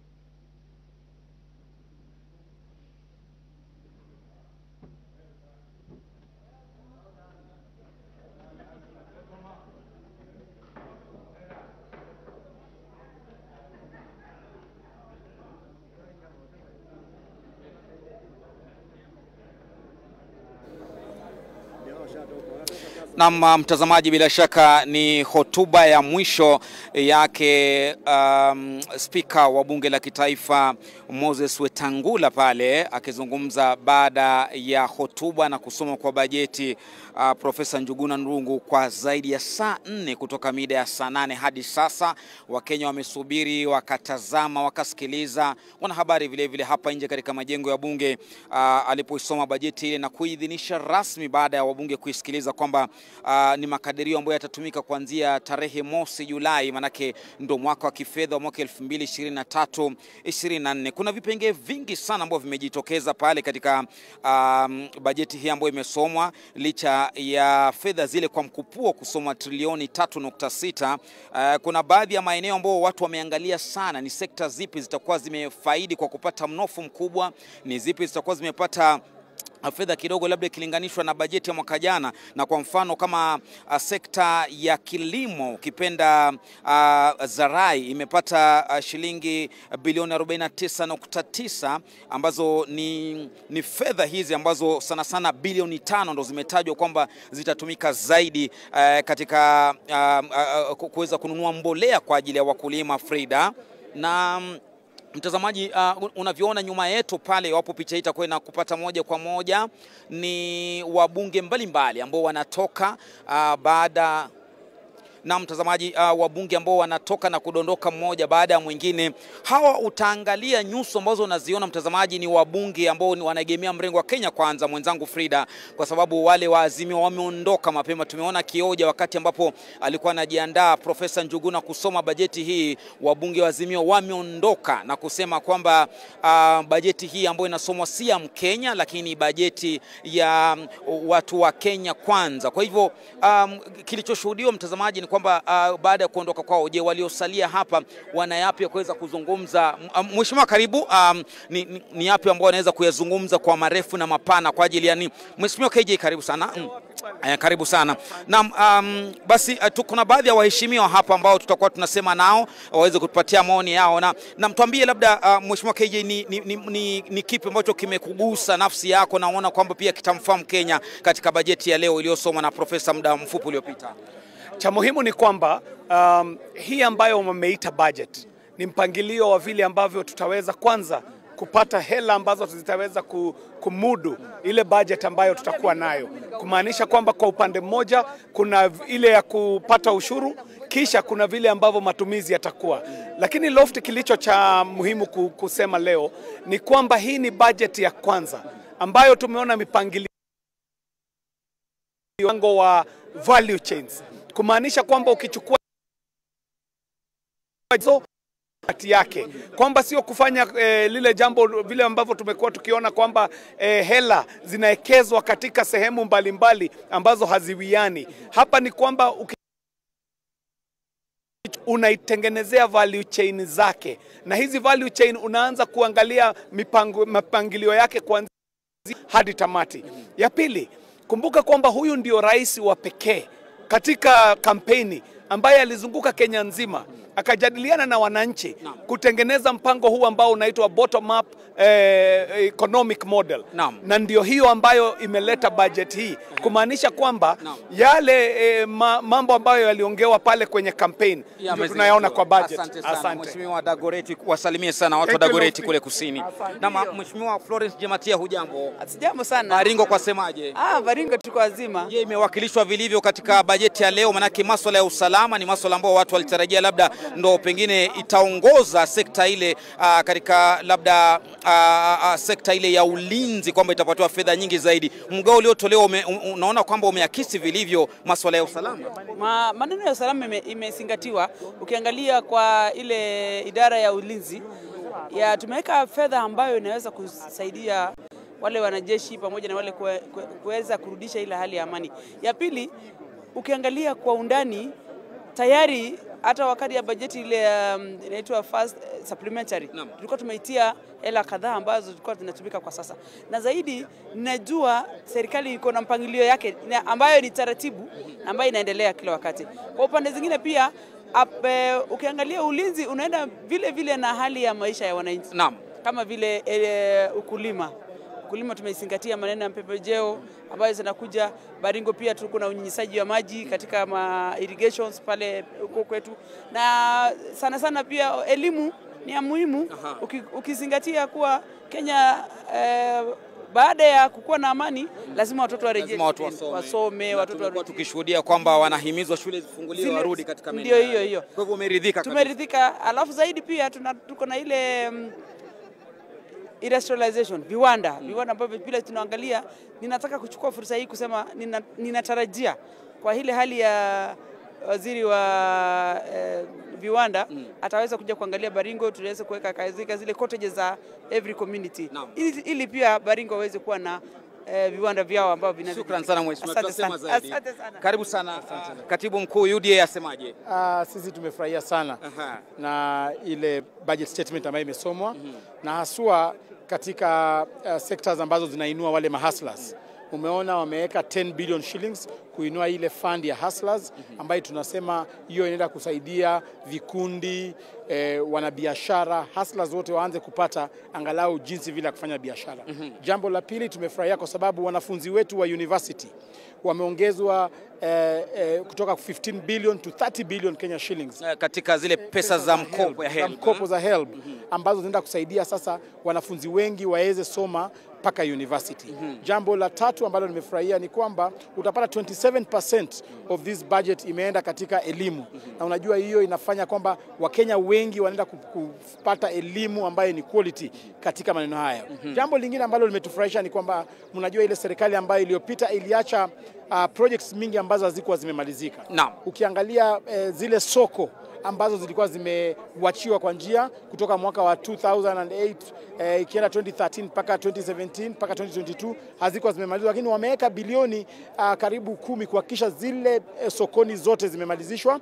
Wameweka pia bilioni 250 kumalizisha zile barabara ambazo zilikuwa zimekoma. So sisi tunasema kwamba hii budget ni budget ambayo imeweza saidia, na umeona katika housing projects serikali imeweka pesa kuhakikisha kwamba bilioni 35 kuhakikisha kwamba manyumba zimejengwa, vijana wetu wamepata ajira, wale seremala, masons wanaenda kupata ajira. Mwisho kabisa kabla ya kuregesha studioni ni kwamba tumeona wabunge wa mrengo wa Azimio wapinzani wamejiondoa kabla ya bajeti kusoma. Hiyo inaashiria nini katika demokrasia ya Kenya na kindumbwendume ambacho tumekuwa tukikishuhudia hapa kati yenu na wana Azimio?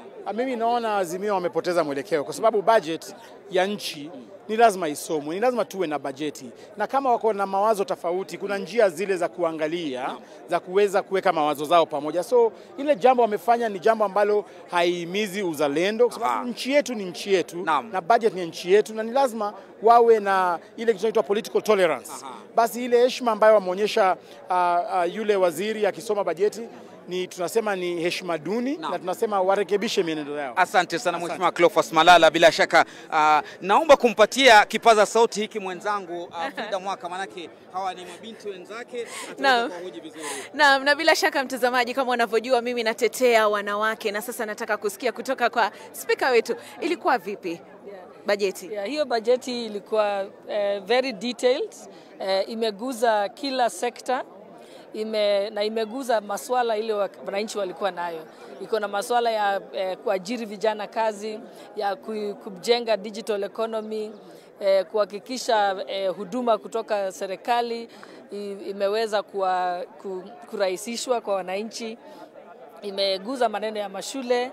Juzi tulikuwa nasikia wananchi wakisema hii junior secondary schools hawana pesa, ndio wameongezewa pesa. Tuko na shida ya vijana wetu, wameshinda kwenda university, wameongezewa pesa ya higher education loan. Labda tu kwa sekunde moja, naje kwa wanawake, pesa ambazo zimetengewa wanawake, umeridhika nazo? Yes, tumeridhika na tunafurahia kwa sababu sasa wameweza ile national government. After talking for perhaps 3 hours, you can may fail. So thank you very much, and maybe we will concentrate more on questions because I covered everything very comprehensively. But let me say that I want to welcome you and to welcome your questions. I'm very happy that we have delivered the first Kenya Kwanza budget. It's also the first budget that is coming under bottom-up economic transformation agenda, which is quite important for us as a bottom-up economic transformation agenda. And I would like to emphasize to you what is it, what are the highlights that we anticipate that we are coming in forming this budget. And one of them is, what are the policy priorities of the bottom-up economic transformation agenda? Of course, that is also informed by the kind of economic challenges that we have come from in the last 8 months or so.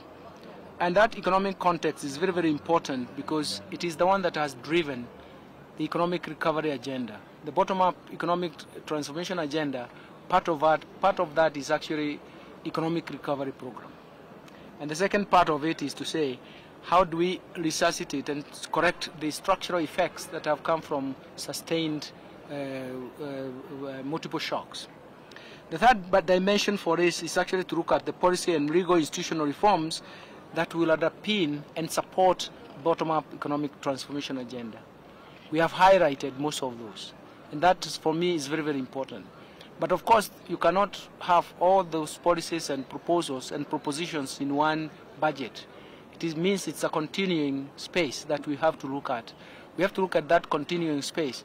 We start off with the recovery. What measures do we need now for the economic recovery? The second thing is, how do we need to ignite institutional reforms that will sustain that recovery? And then the third one is, how do we create that momentum? More importantly, those are legal and institutional reforms that will be required. But more importantly, we have also looked at the legal framework, the fiscal framework that should support better. On one side, we have constraints in terms of financing, but on the other hand, we also have borrowing constraints. So in a sense, we're asking ourselves, how do we optimize the better priorities, even given those constraints? That's why you found that we are very, very, we touched briefly on revenue-raising measures, but also made sure that we rationalize even the tax proposals that we put in. And the other one is actually resource allocation. That's very, very important. The most important thing that will come back to us all the time is that we focused on sectors that have the largest impact. It means that once we have that large impact that creates the initial recovery and then creates momentum, then we can now go to other sectors that we did not prioritize even though we supported them. That's one aspect you should remember, so that you don't say, why did you focus on 5 sectors? What about the others? The first thing is that you want economic recovery. The second stage, you want that recovery to be sustained. So that is where you'll need other sectors plus institutional and policy and institutional reforms. That will be very, very critical. And of course, after that, we want now to say, how else can we do better in terms of that? I want to refocus so much because most of the avenues that we raise, for example, the housing project, is going to be very, very important in raising jobs. What are the most serious constraints that we face? Poverty is one aspect. Cost of living is part of that. But actually raising or creating jobs for the youth is very, very critical. So essentially, we have taken more time. If you read, and you're going to get this press briefing, we have taken more time to look at the bottom-up economic transformation agenda. We want it to be understood. Wherever you are, whichever sector you are, you should know the importance of the sector that you're reading. We want to showcase why we are emphasizing on those sectors and why we are emphasizing on bottom-up economic transformation agenda is because it's very critical for us. That's why we have gone from human capital to jobs creation and to poverty reduction. And the third aspect of it is that climate change is going to be very, very important for us.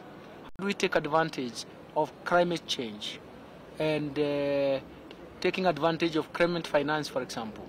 How do we resuscitate our food sector, because I think the devastating consequences of food security and climate change was actually devastating. It's something that we can write a lot of stories about that, but we know that we need to deal with that. And after that, we have gone into specific. For example, agricultural transformation for inclusive growth is very, very important. Transformation of MSMEs, micro and small enterprises, to support the economy, that sector is very, very important. It houses most of the people. It can create jobs. And for us, that becomes extremely important in all the aspects that we do, in all the areas that we cover. You'll find startups in IT, those are still in MSMEs. You'll find them in agricultural sector, those are still MSME. Housing and settlement, again, we have argued the strong impact in terms of pulling the economy with you, and all those enhanced digital superhighway. Let me talk about why are we emphasizing value chain. Value chain for us is very, very important. We want to make sure along the value chain you can see the end product. You can see the end product. And then in the process you want to go back to the value chain and see whether you have funded all the stages of that value chain. There should be no gaps in terms of resource allocation. There should be no duplication, so that somehow, somewhere, nothing happened because you are waiting for another institution to take up. So that is very, very critical. So in the end, what are we really trying to say? We are actually trying to support the markets, both the markets of the intermediate products and the market of the final product. The moment you support markets, then you know that you can ignite production and productivity. When you support markets, what you see downstream is increased production and productivity, because it is in the marketplace that we see economic land being shared and distributed. So for us, that is very, very important. So when you look at the markets, then it means that you are going to produce what the markets want, and you can sell. And secondly, you can increase productivity. So when you look at markets functioning, when markets are properly functioning, then you ignite production and increase productivity. And then what you look at the markets, when you look up, you see increased income for you as a producer. So that's why we kept on emphasizing so many of those sectors, because at the end of those sectors and even their performance is actually very, very important to see the functioning of markets. And after that, it is how to safeguard and to make sure that that is actualized. I think we have copies of this for the media, or which, huh? We have, what do we have? Oh, we have a bit of oh, we have prepared. Oh, this is sent already, which is a summary. So I think what I can do is maybe take a few questions. Make sure that the questions are focused. Don't yeah. My name is Dennis Otieno from Citizen TV. With regard to the proposed debt policy, how convinced are you that this will work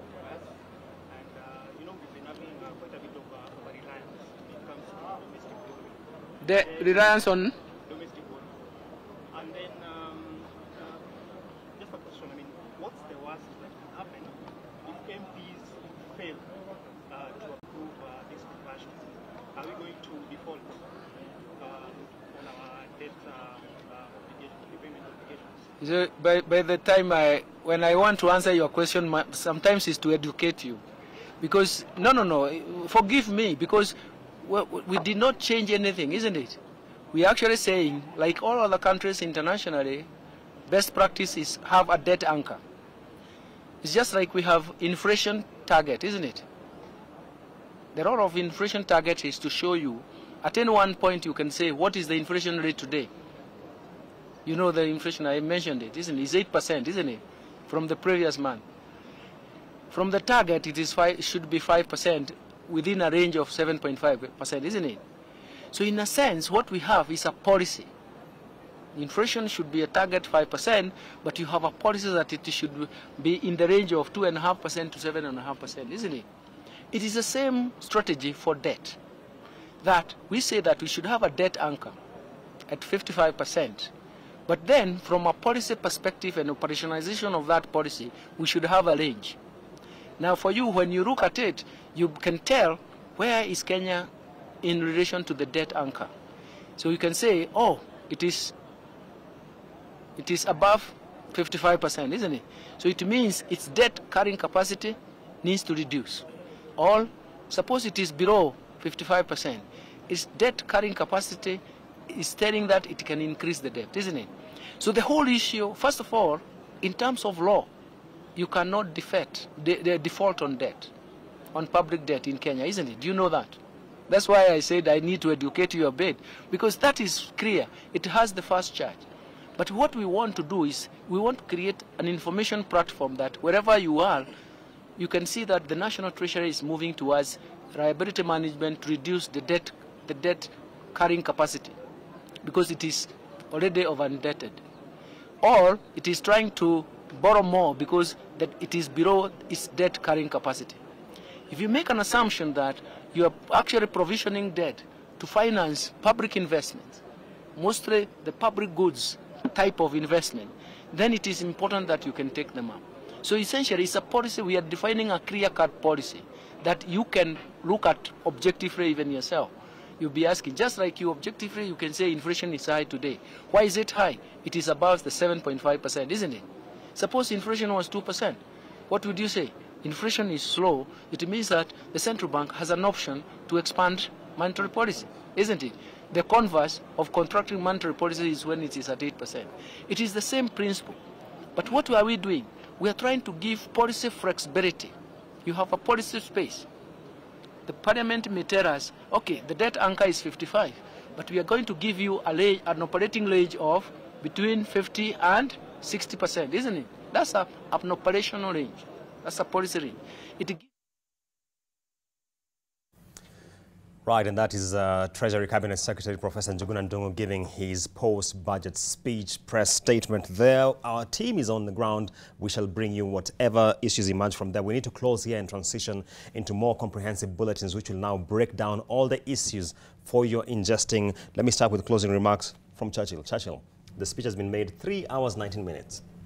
Yeah, it was one of the longest speeches I've ever had, but clearly there are a number of snippets that I could touch on. Just briefly. Briefly, yeah. Pending bills verification committee. I mean, each and every finance bill, each and every finance budget cycle, there's usually something to do with domestic areas. So probably this should be the last time you should hear something from a more authoritative way, and also this is something that the budget committee touched on, that there should be a fast track of reviewing of the domestic area. So probably you should see that one. And also there's a bit of overview in terms of the people who are being targeted within the newer bands for income tax. I think the number that was mentioned was around 27,000, 0.8%. So that at least gives us some visibility. And then the Minister also mentioned that potentially this could now lead to further review down the line. Chachi, let me respectfully hold you there. James, you have a minute. Thank you, Julians. I think largely what was in the report on the finance bill is what has manifested itself in the speech, with small variations here and there. Like I noted earlier, we've seen some statements on the customs duties, yeah, with a lot of consideration in protecting the local industries. True. And we obviously expect to see this in the Gazette notice come the 30th of June.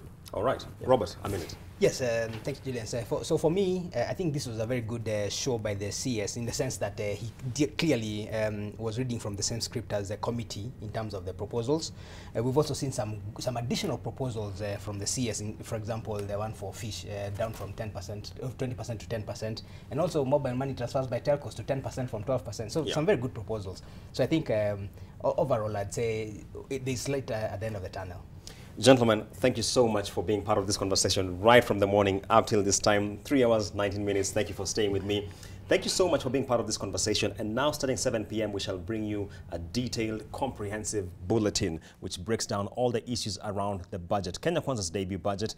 And we have an interview with PS Treasury, that is Dr. Chris Kipto, in the 9 p.m. bulletin. And thereafter, on Front and Center tonight, I will be sitting down with Kwame Owino of IEA Kenya, and we shall be doing the stock take of Kenya Kwanza's debut budget. So stay tuned.